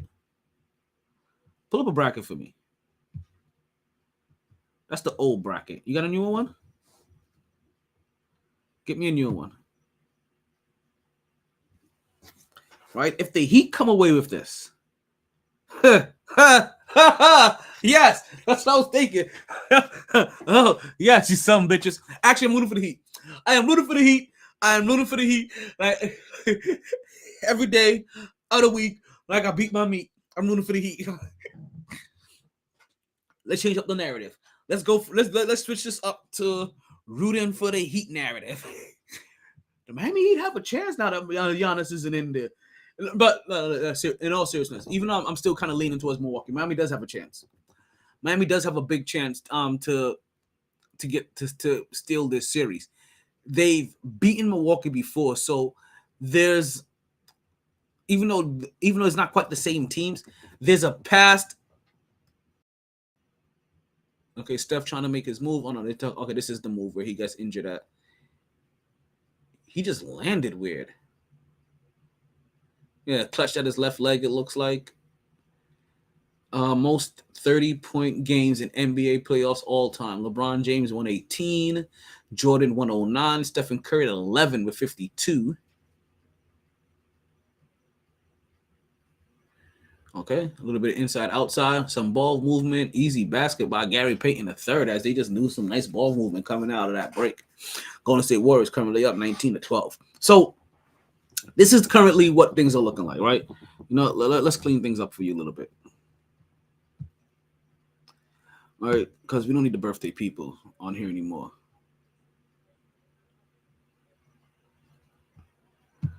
Let's get the birthday people out of here. Out of here, birthday people. There we go. So if you take a look at it, and I'm really hoping for this now. The Heat can take the Bucks. They've done it before. They have the muscle memory for it. They have the past confidence that they've been here before, especially if they're able to take game one. Now you're talking about a compromised Giannis Antetokounmpo. And if Giannis can't be that African freak that he is, and we just get the Greek version, all right? Basically, the Greek version didn't win the championship. That African did. Right? But if they're able, if they get that Greek yogurt version of him, right? Then I don't know if it's going to be a series that the Bucks could be able to win. And then next, you're talking about the Miami Heat moving on and taking on no other than the New York Knicks possibly in the next round. See, this is how the odds have quickly changed, because if Miami beats Milwaukee and there's a chance that the Knicks can beat the Cavs, then that means the only thing stopping the Knicks from making the Eastern Conference Championship would be the Miami Heat. And then you're talking about beating Boston or possibly Philly, right? To get to an NBA championship. And we've played well against Boston as well this year. And if it's Philly, who we haven't played really well against, right? Actually, no, we played well against Philly too. We didn't play well against Milwaukee. Played well against Philly as well this year. Well, we talked about injuries. Well, we already know James Harden is injury prone too. James Harden is already dropping hints that about my hamstring or my ankle or my Achilles. It may not be. I got something kind of lingering here. He's already setting us up for the. You know what? I was just out way too late, and I need a couple of games off. I'm done for the season. I'm trying to hit South Beach. I'm trying to see what this La Playa and Putas thing that MyT keeps talking about.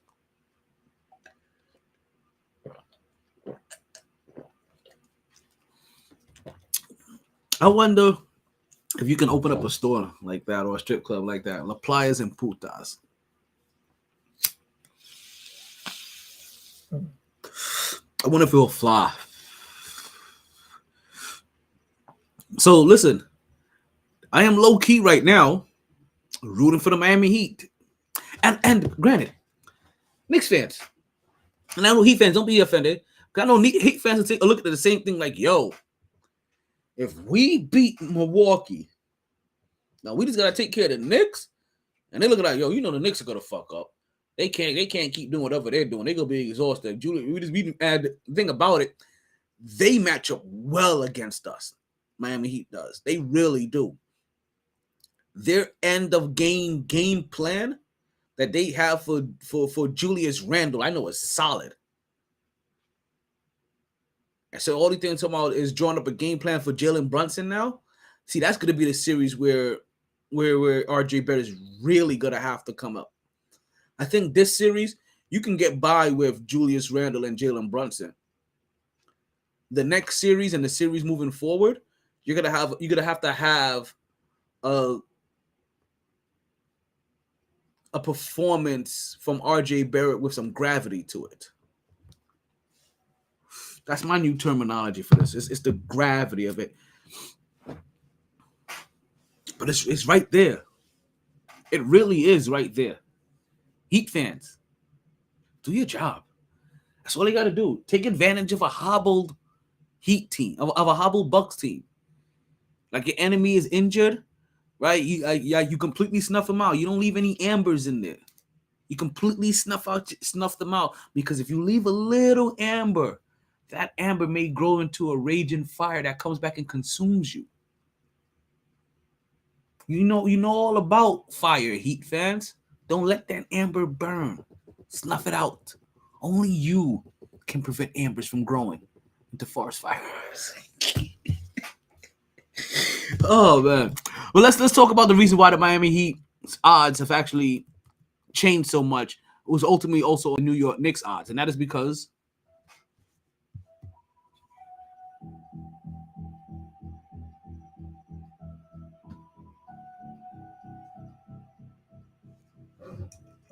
that didn't come out the way it was supposed to.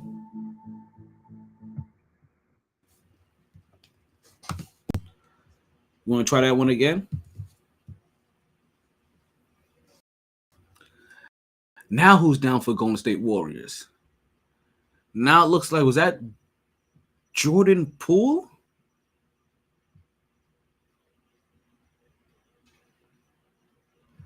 Yeah, I think Jordan Poole is now down for a little while on his back. Oh, Golden State Warriors gets himself an easy basket. Yo, Andrew Wiggins. You can see, is that Wiggins? I thought Wiggins was 40. Who's 22 then? Huh. Cause I really thought I thought Andrew Wiggins was 40. The person I'm looking at is number 22.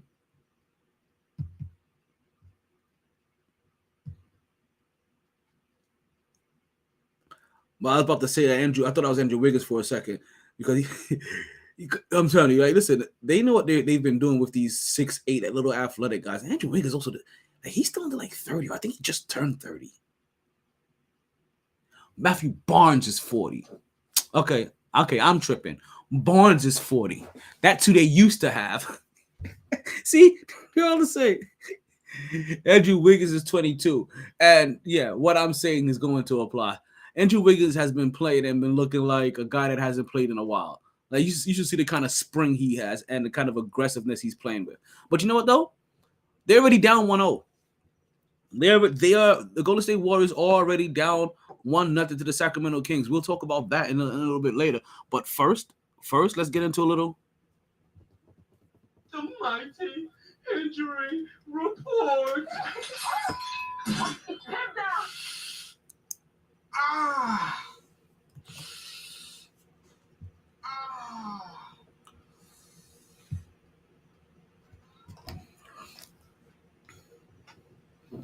So, part of the reason why the Miami Heat's odds have changed and the Knicks odds have changed, and there's been so many changes in the odds because injuries have been hitting everybody. As you said, Tyler Hero, he's going to be out now with a broken hand. Giannis Antetokounmpo, he's day-to-day. He's coming back next game. He has a bruised tailbone or a back contusion or whatever the hell they describe it as. Right? Josh Hart, he may be out. He's going to be day-to-day, right? As he suffered some lingering injuries, right? He's having an he's having a episode, that's to say. There's some other notable injuries. Ja Morant, right? He lands awkwardly on. I didn't even see Jimmy pop up in the room. He lands awkwardly on his hand, and if you guys see it, it was weird because he was trying to brace himself, and then he landed, these fingers bent back bad, and then I think he came down like this on it, and then it was weird. It didn't look good. It didn't look good. But it was already the injured hand. To get bent in. How did it bend? It did some weird shit. All right. But it was already the injured hand. He landed awkwardly on it. And he went straight back into the locker room and he never came back in. And we'll tell you how that affected the outcome of that game. We have Anthony Davis. We're about to get actually right into it. Anthony Davis also, same game, right? So it wasn't just Miami and Milwaukee where we had injuries to key players, right, on opposing sides. It's also happened in LA and in Memphis where Anthony Davis is out injured, but then he comes back.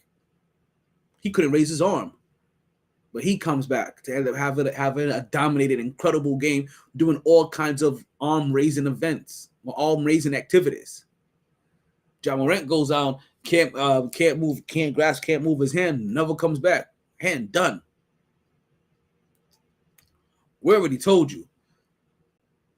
Listen, believe it or not, you heard it here first. Well, James Harden is about to be injured.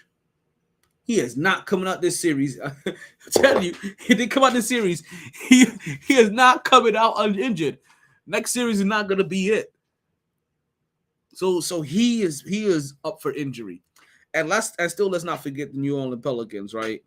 Who's without Zion Williamson just because of he hasn't affected stats or his rep, whatever that is.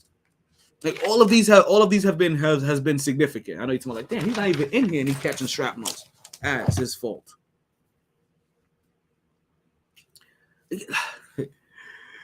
And I know he's no longer in the playoffs, but they were in the postseason play.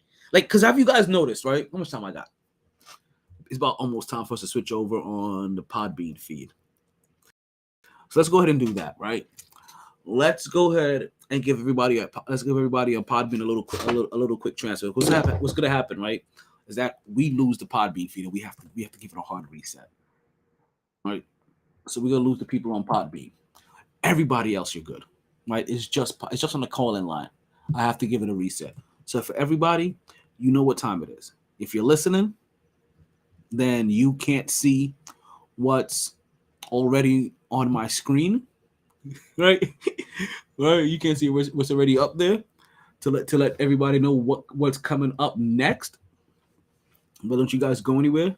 This podcast will be back in just about a minute. They didn't join this team to win championships or become famous. They joined because there is important work to be done, and only some able to do it. They are brighter, better educated, led, and equipped than any team in history. They are doctors, lawyers, engineers, technologists, and combat troops, all prepared for whatever comes their way. You'll find them where the lights don't flash, and the only contract they sign is with themselves and their country. One day, they may be asked what they did to make a difference in this world, and they can respond, I became a soldier.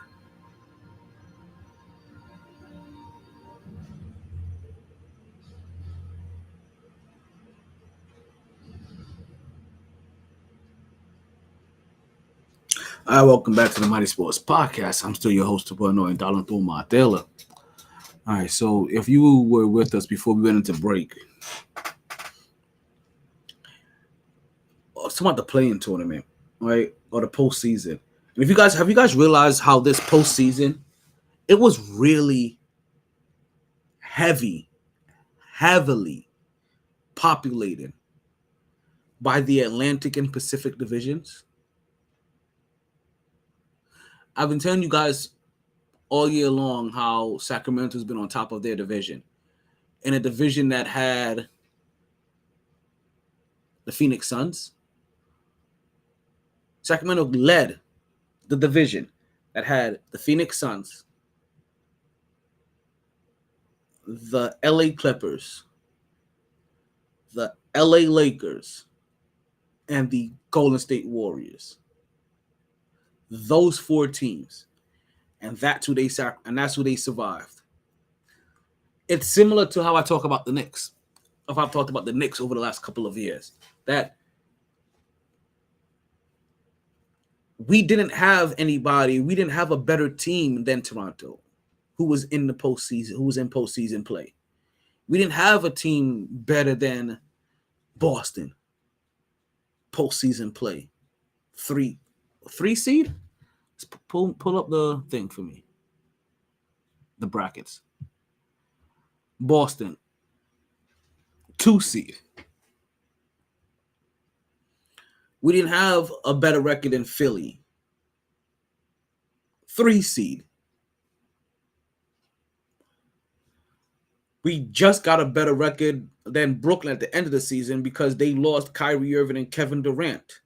But Brooklyn's also in the playoffs. 6 seed. All 5 of the Atlantic Division teams were in the postseason play. Like all five of the Pacific Division teams were in postseason play. Like you understand, the NBA couldn't have been happier, right?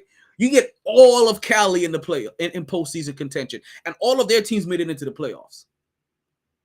The only team that didn't make it out of the Atlantic was Toronto. So you lose Canada. So I know you're mad about that, but you got Philly, you got Boston, you got New York, you got Brooklyn.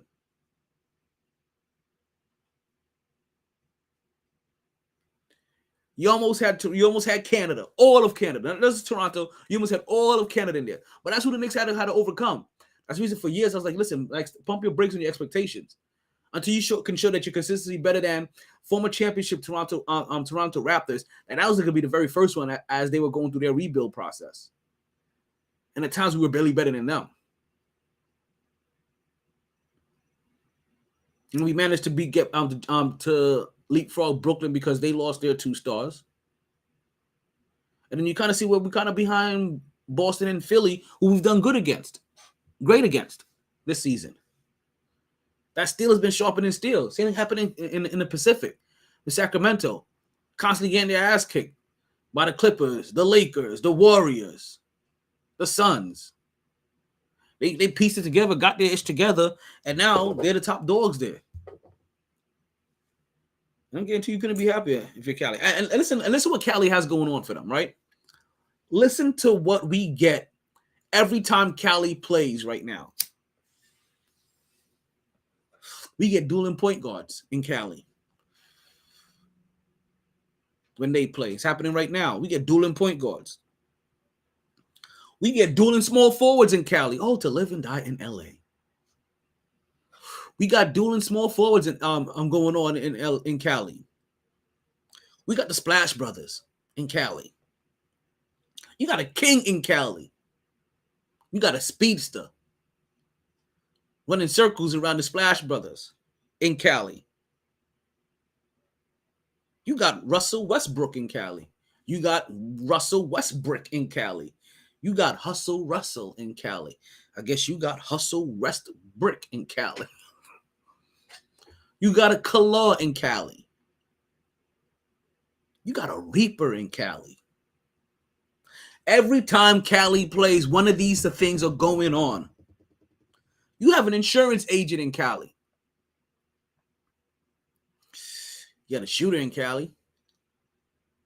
It's a party in my city, yeah. You had some hymns in Cali. And not one of those hymns. We're talking about some I am hymns. And you even had a Rick James henchman in Cali. That is what's going on. That's the Cali show right now. And the Lakers stole the show when they stole that first game from the Memphis Grizzlies, 128 to 112. This game had all of its drama.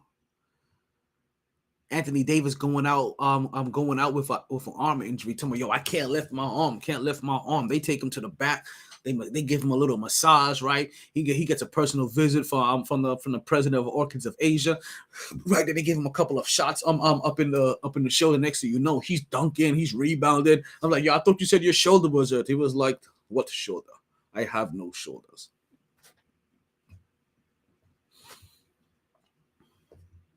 Ooh, 3-pointer. Was that Hoyter? That's not Hoyter. That's the guy the Lakers used to have that was looking lost last year. Who is that? Damn it. I'm lagging. I can't see the name. I want to say that's Herder, but that's not Herder. Who is that?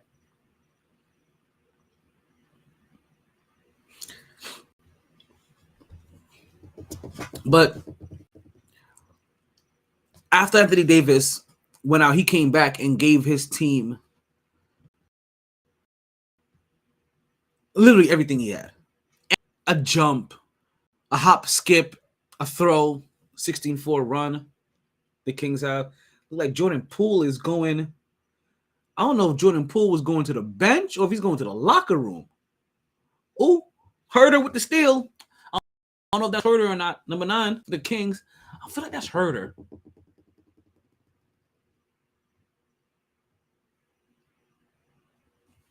Look at him hustle, though.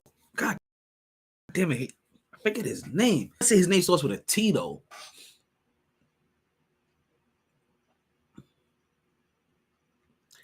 But he's the dude that's in the meme for looking lost when he was the Lakers. But after LeBron James gave him an instruction or whatever, told him something, he was like,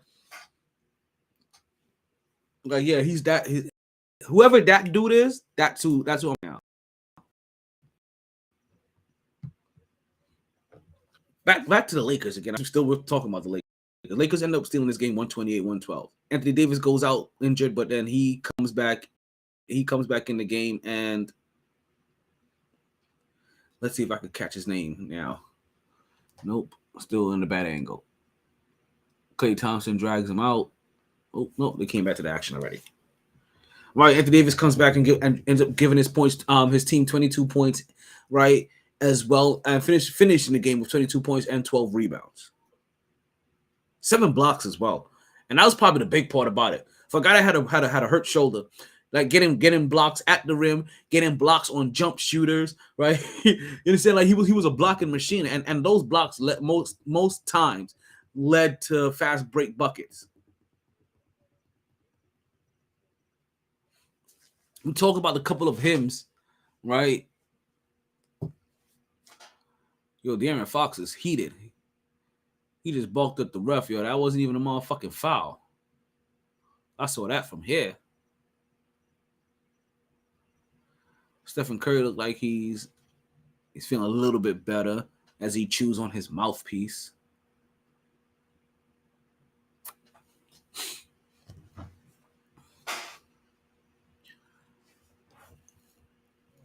Anthony Davis injury, like I said, while disturbing, right? But also his return and his play ended up being motivating. Ja Morant's injury, not quite the same, right? You can see like the Giannis injury, you can hear the crowd react, the deflation of it, right? The lowering of the energy in the room. Now, Ja Morant, they're more. Memphis is used to not playing with Ja Morant, right? We've seen it from the past. We've seen it not just this year. We've seen it in past years as well. They've gotten very comfortable without playing without Ja Morant, and Jaren Jackson did not go quietly into the night, and he stepped up, dropping 31 points for them. Now, Jaren Jackson was what the combination of Jaren Jackson and Ja Morant was already giving them problems to begin with, but the one-man performance that Jaren Jackson ended up putting on without Ja Morant was something to be commended by. Like I said, he dropped 31 points, right? Five rebounds, couple of blocks. Bane ended up adding 22 points as well. Before Ja Morant left, he had 18 points. Brooks would add 15.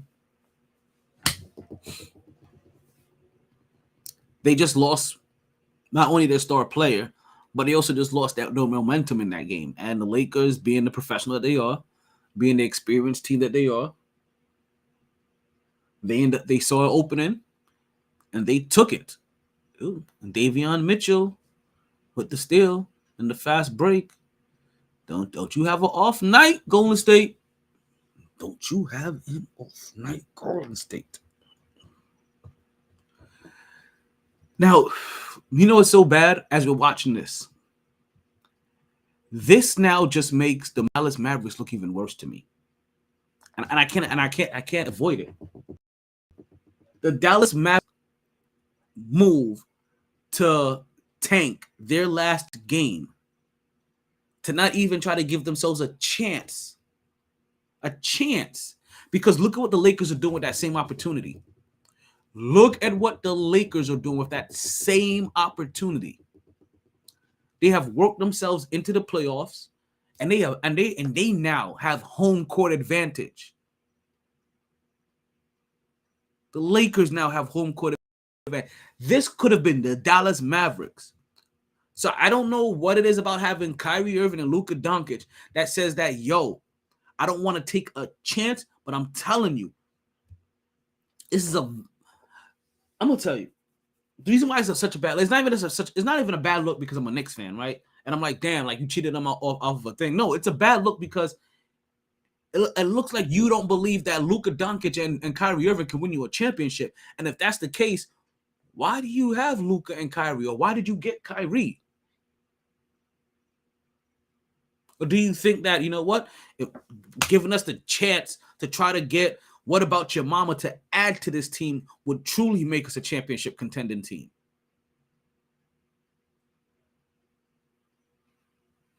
I don't know. To not give yourself a chance to win a championship this year? Because now you see how all the players falling. Number 1 seed, Milwaukee, top player fall.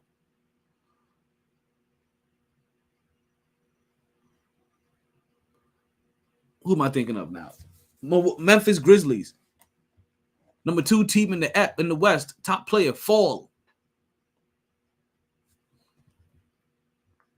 Who else we got here? Who else we got here? Who else we got here?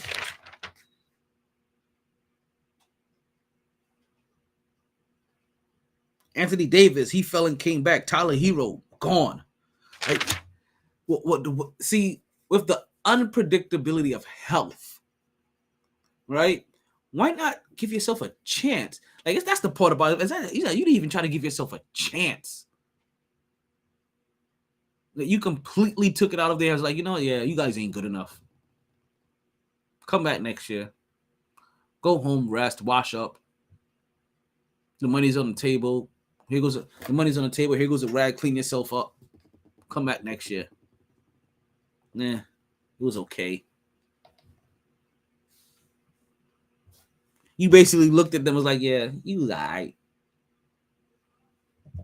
Thought you was bad. You ain't bad. You're nothing.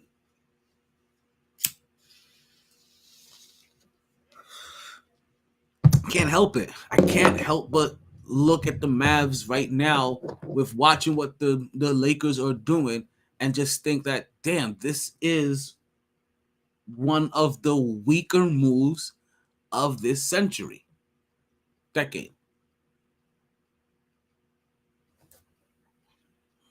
And every decade has its number of weak moves, right? This one is one of them. This game between Sacramento and the Golden State Warriors is, and it will continue to get physical. Because you know Draymond Green is going to try to go to get physical with the players from Sacramento, right? That's just his natural ability. And even though Stephen Curry plays a big finesse game, his game is still predicated on constantly driving to that lane, which you guys don't understand, and moving all over, but you guys understand what kind of physical toll it takes on you as a defender. But it's not like Sacramento shies away from that kind of game. Like I said, the Sacramento Kings have a guy on their team named Davion Mitchell, whose nickname is Off Night, because when you play against him, you tend to have an off night. Not only that, they have the speedster in De'Aaron Fox, and he is not only one of the fastest players in the league, but also one of the best thieves in the game right now. That's what they call him, Swipey No Swipey. And like, this whole team is physical. You have Sabonis, who is one of the best big men in the game, highly overlooked. And to be honest with you, right? And I know this is forgotten because, you know, people have their selective memory, but there was a time where the New York Knicks were trying to trade Julius Randle for Sabonis. And Knicks fans all over the place lost their cool for that little bit of stretch, right? And I know it's going to go in as a blip, right? That most people may not even remember anymore at this time. But I remember. They were looking at them like, yo, this team is crazy. Why would they want him? Blah, blah, blah, blah, blah, blah, blah, blah. Now look at him. I'm telling you right now, you would rather have Sabonis than Julius Randle. You're talking about somebody that can do all the stuff that Randle, you give you all the points that Randle's going to give you, all the rebounds, but none of that bull in the China shop turnover ability. Oof. Look at Fox just catching teammates all over the place, finding Monk. Right? Finding Monk, catching him for three. Monk taking him off the dribble, spin, then move, three-pointer. Again, it goes. Threes up, goes down. Kayvon Looney picking up his third personal foul. I can't wait till the podcast is over so I can get into the rest of this game. Oh, yeah, I got time, too. We're going to be done with this podcast probably in the next 30 minutes or so. How much time we got left? Yeah, we're doing the podcast a little bit more than 30 minutes. I guess that's the or so portion. And by that time, hopefully, it's not too far off from halftime. So I figured I may pick this game up probably about halfway through the third and enjoy the rest of this. And then play my game of 2K where I get to enjoy having Giannis Antetokounmpo added to the squad of myself and Anthony Edwards. This is our 4th season. Giannis just happened to be up for a contract. I didn't want to go after him when he was still on the contract. I was like, yo, he's a free agent? Yeah, let's go after him. And they free agent, let's go after him. Not even a big fan of super teams, but I saw some opportunities. I was trying to add him with RJ Barrett, but then they sent RJ Barrett over to Miami. But I got Bam Adebayo back in the trade. So yeah, I got Giannis and Adebayo, and Julius Randle, and still Donovan Mitchell, and yeah, not Donovan Mitchell, Mitchell Robinson. Yeah, it's finally a good team. Yo, my controller dropped on the floor and almost accidentally asked for a trade. I was about to be so upset. I'm like, why would you do this to me? Like, I am not trying to ask for a trade. Why would I want to leave a team that I spent this whole time building up? But if I left, I was like, you know what? I actually feel comfortable leaving this team in the hands of Jalen Brunson, Anthony Edwards, Bam Adebayo, and Giannis Antetokounmpo. I really feel comfortable with that. He got Malik Monk too on the bench somewhere. Some decent backup centers. Obi Toppin's gone. Mad about that. Trying to get him back on the team. Cam Reddish is gone. Mad about that. Only because he guys are free agents. Trying to get them back on the team. Ball is gone. I know you guys understand that one. I'm trying to get him back. I'm mad about that. Those are the 3 people I'm mad I know have still. Because they're just sitting there in free agency. But they're not even like assigned to it. They're not even picked up by a team right now. They're just sitting there. After they win me championships, they're just sitting there. The Clippers have opened, not Clippers, the Kings have opened up a 7-point lead right now, 45-38 over the Warriors. Right now, what does the Fox say is at the line, trying to shoot for 2. He makes the first one and moves on to the second one. 8-point lead now.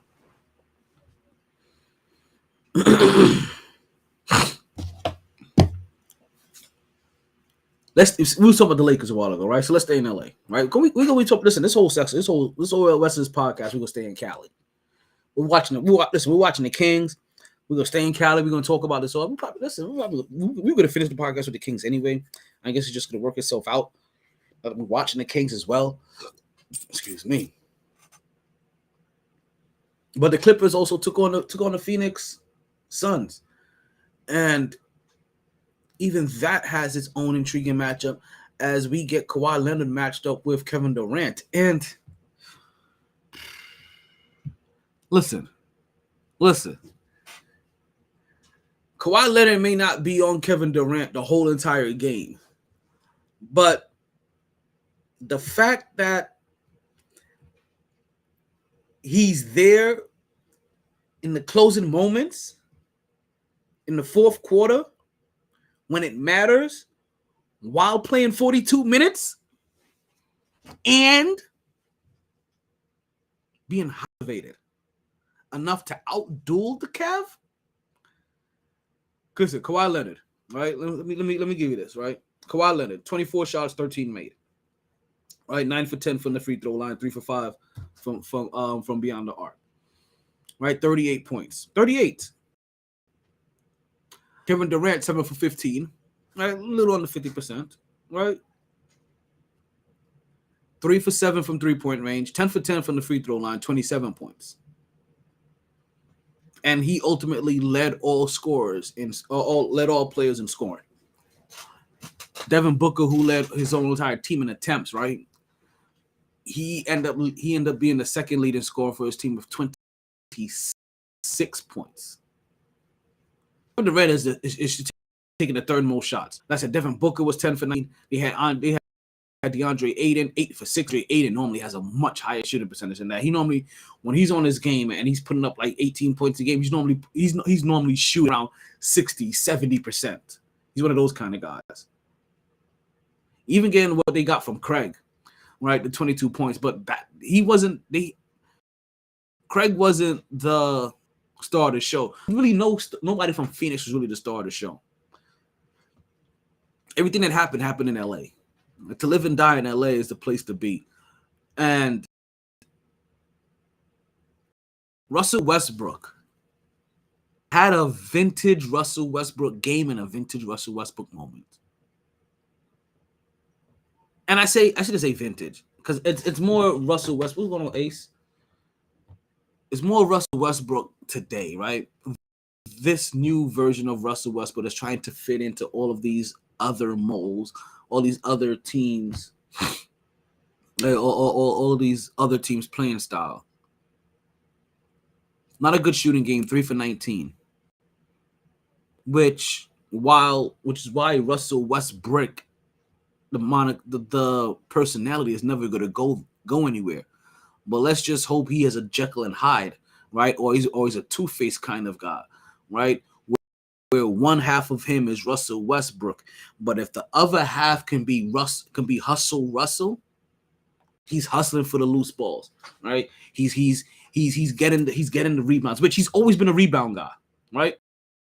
He's one of the few point guards in history that him getting rebounds has ever been a bad thing. But he got double-digit rebounds in this game, 8 assists. The only thing that's missing from him in his vintage play is that the old Russ will probably be 8 for 19 and would have went to the free throw line about 12 times. That's the difference here. But sometimes 3 for 19 was what Russ used to do. It's just that after he went 3 for 19, he was also going to the line 14 times. He's no longer getting those 14 points from the line. Or 20 points from the line, or those extra points from the line. But 11 rebounds, that still sounds like Russ. 8 assists, that still sounds like the Russ that we know. Because the Russ that we know is a triple-double machine. This Russ just can't score anymore. So if you can get, that's getting the rebounds. That's getting the steals. As he put deals this game. That's not even the best thing he did. It's getting what was in block. So ball goes back down the other end. They score. Next thing you know, instead of the game being tied, we're talking about a 4-point game. Instead of this being tied, we're talking about a 2-possession game.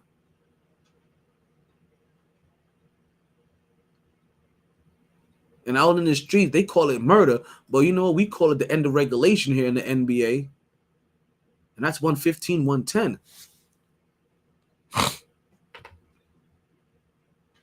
So Russell Westbrook is a guy that catches a lot of slack, right, for his lackluster performances. This is one of those times where you look at his scoring and be like, damn, Russ, I wish you would have scored. I'm like, yeah, you do. But he did everything else right. And if you're not going to score, that's what you want. Because if you heard me talk earlier, as a Knicks fan, that's what you want from RJ Barrett. If RJ Barrett is giving you look at the defense Sacramento plays. They calling fouls on De'Aaron Fox is upset. He's like, man, bullshit, man. They need to hurry up and go to halftime so they can recompose themselves. But if RJ Barrett was giving you the effort, right, or looked like he was giving you the effort,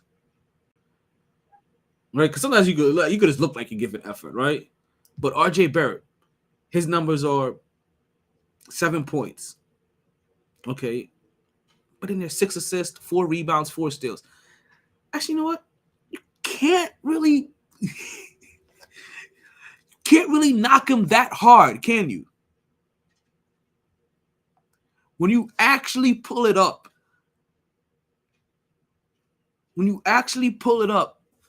it's 6 assists, which from a guy that isn't a point guard. You know what 6 assists are as well? That's also leading the team in assists. Yes, that's most assists on for the team. Just bringing it back to some of you guys that were really bashing RJ Barrett over this past couple of days. He also had 4 steals that game. You know what that was as well? Led the team in steals. So I'm gonna ask this because I was saying about Russell, and I've been going through all this just to come back here. Did he not give you the effort that you wanted, or does he not look like he's given the effort that you want? Now I know he had one, and I know he had one really bad 50-50 play in the beginning of the game, but you're not gonna say that he continued to stay that lackluster all game. I'm gonna tell you what it is, and you guys just haven't realized this about RJ Barrett yet. He's not an explosive player. He's not a fast, twitchy kind of guy. He's not an overexerter of energy. No, he's methodical. He's a slow-mo kind of guy. Get to my spot and execute. He doesn't waste a lot of energy. It doesn't look fancy. It doesn't look explosive. It's slow, methodical, and effective. And that's it. Think Jimmy Butler. Think DeMar DeRozan. Think Kyle Anderson. Mr. Anderson. Yes. Think those 3 guys. Look at their game. Shit. Right? Even though he was a little bit more explosive than him, right? Think. I don't want to say RJ. As in, I forgot. I'm talking about RJ Barrett, and the guy I forgot to think about is RJ. The announcer that used to play for the Nets, the ball guy. I'm forgetting his name right now, but he may be a little bit more explosive, right? Think Andrew Wiggins in a sense. It's nothing fancy about his game. You just look up one day and be like, "Damn, you got 22 points. Damn, you had 6 assists, and that led the team in assists. You had 4 steals. Like, damn, you was out here doing that. Didn't even notice it. Like, he's just the guy that does. He's in a weird. Oh, Sabonis just hurt his ankle. In a weird way, kind of what you want. He's a lunch pail guy. He puts his head down and just goes to work. He's not emotional. He isn't flashy. He isn't boisterous. He isn't bombastic. He's none of those things. He's a mild-mannered guy that just does his job. And next thing you know, you look at his stat line and you think to yourself, oh, this is a whole lot better than I remember him playing. It just doesn't look the same. But he but he did exactly what Russell Westbrook did. Remember, Russell Westbrook runs more of a point guard position. But he did exactly what Russ did. Couldn't contribute in scoring, so he contributed everywhere else. Let me get steals. Let me get assists. Let me get rebounds. Russell just happened to get that key block. That saved the game for his team, 115-110.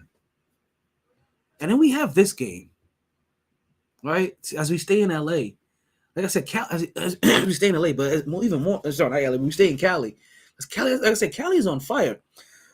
Like I said, we've had the Lakers play Memphis, right? We've had LA play Memphis. We've had LA play Phoenix. And now we also have Golden State playing Sacramento.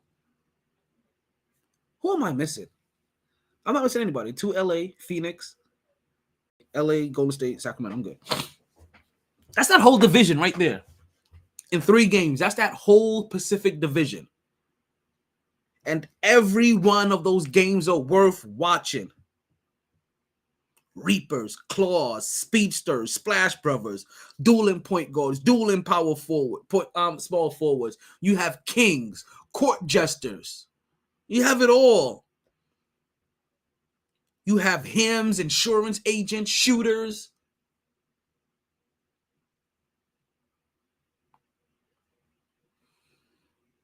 The Golden State Warriors take on the Sacramento Kings, and the Sacramento Kings they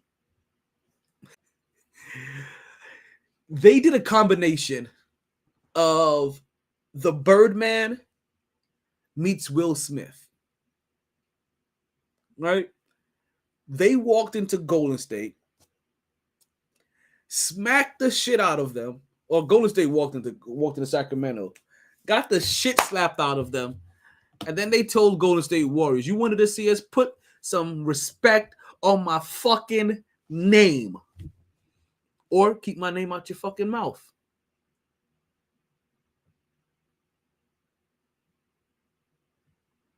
They beat them 126, 123. Now they're saying like they skated by, but again, this is one of those matchups where the Sacramento Kings may be the higher seeded team, but how many people are confidently rooting against Golden State Warriors while they're basically fully healthy in a 7-game series? That's where this lies at. Is that Sacramento could be the third seed all they want. What about the 4-time champion Golden State Stephen Curry and the Golden State Warriors? We're talking about a team that knows what it takes to win 4 championships versus a team that their city finally made it to the playoffs because it's been damn near a 30-year drought.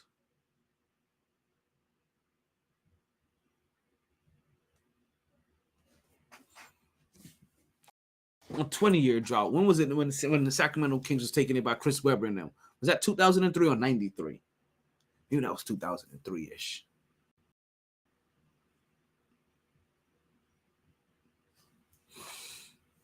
Curry led all scorers, 30 points in that last game. Sorry, not all scorers. He led his team in scoring, but De'Aaron Fox led all scorers with 38. They had Malik Monk come off the bench and drop 32. Like the New York Knicks, you see former teammates coming together like glue to hold their team together.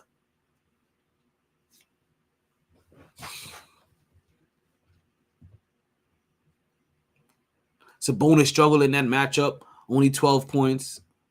Sabonis is gonna have to be that key factor if they're gonna have to try to find themselves a way to win this series or to continue to win this series. Sabonis got to be a key factor. He's gonna have to continue. He's gonna have to be a force. It just can't be. It just be Fox and Monk, and you see it tonight. Sabonis already has 12 points tonight, as he's already trying to be more aggressive because as you can see that you're going to need all of it, and that was Herter. Remember who I was seeing? That was Herter.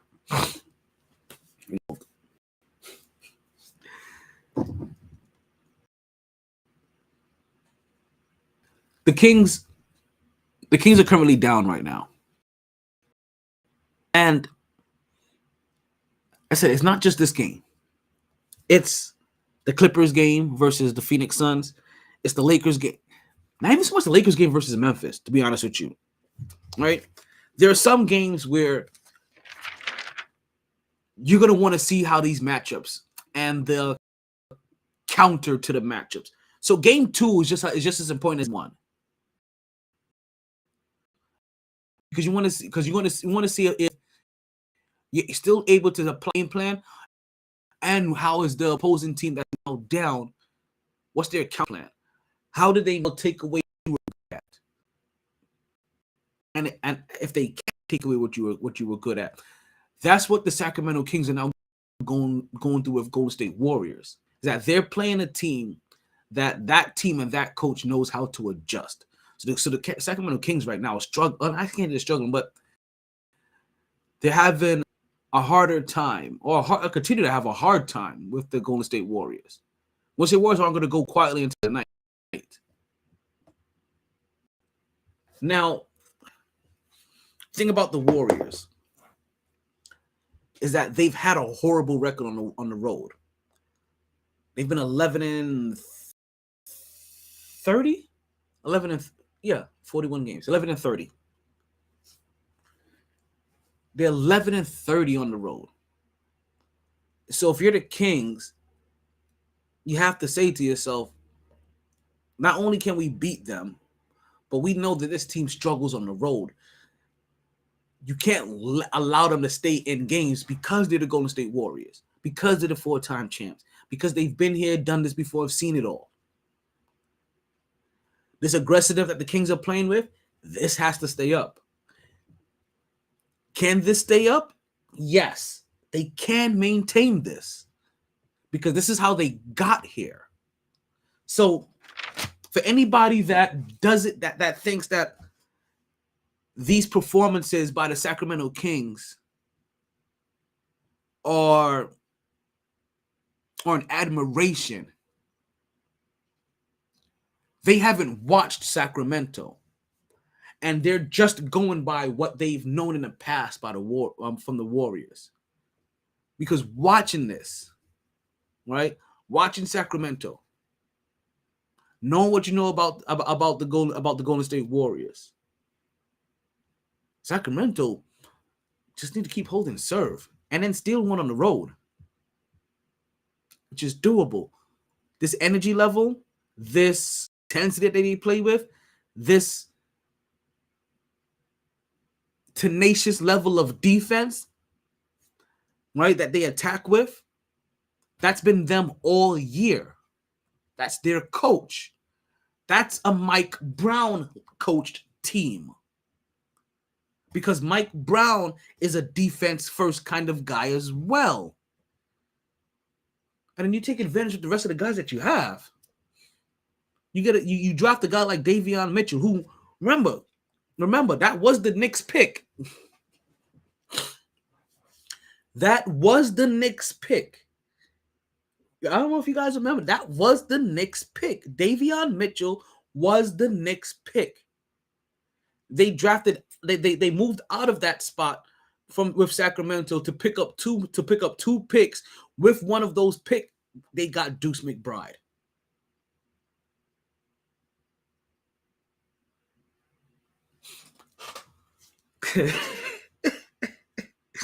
I'm watching them make fun of them at halftime. Whew, shit. Yeah, that's starting to hit me. How much time we got left? You know, we might even take us all the way to the end. We may go ahead and cut this now. How much time we got left? Oh, like another half hour. Yeah, we cut this now. We cut this soon. Excuse me. We'll cut this real soon. Let's make sure there's something I forgot about. Yeah. Anybody that dismisses the Sacramento Kings wondering or thinking that they can't keep up this level of intensity throughout the whole entire playoffs are sadly mistaken. This has been their identity. This is the reason why they are the third seeded team in the West, because they've been able to keep up this intensity for 82 games, because they've been able to play like this for 82 games, because they have been this upfront and in your face with their defense, and then run the ball down your throat on offense for 82 games. Like Tom Thibodeau, Mike Brown believes in defense first, and this team has been that.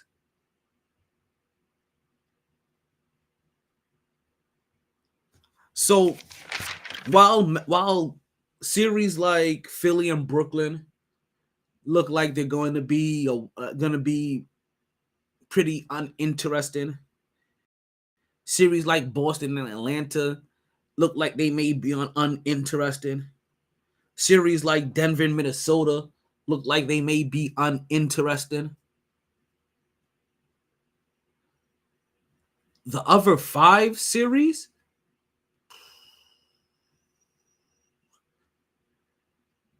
Knicks, Cavs, Heats, Bucks, everything in Cali, Lakers, Memphis, Clippers, Phoenix. So, Clippers versus Suns, Warriors versus King. Everything else, glued. Eyes glued. Don't want to miss a moment. Don't want to miss a snap. Don't want to miss a play, because as you can see, things are changing and things can be changing fast.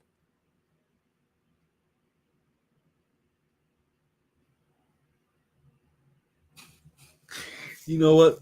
I think that's my time. I think that's my time. I think that's your time. I think that's our time. I want to thank everybody listening to the podcast, everybody that joined, everybody that commented, everybody that contributed. Right, we will be back on Wednesday night at live at Sharkies. We'll catch us on the air as well, but we'll be live at Sharkies. Where, as you guys already know, we won't just be having a podcast. We'll be also having doing our trivia as well. Right, where we have a MyT trivia segment. And if you make your way down to Sharkies, if you are a winner in our trivia, you get yourself a $20 gift card to Sharkies. Yes, folks, $20 gift card to the winners of MyT trivia. So bring your butt down there, because the only way to win is to be there live. No, folks, you can't play MyT trivia by calling in. No, folks, you can't play MyT trivia by joining on social media. No. Come down, join your boy live at Sharkies, and give yourself an opportunity to be a winner. You guys are all winners anyway, but be a MyT winner. Let's get out of here. You got any kind words for them? Both hands wash the other, and one hand wash the other, and both wash the face. There we go. Mighty Sports Podcast, and we are out of here.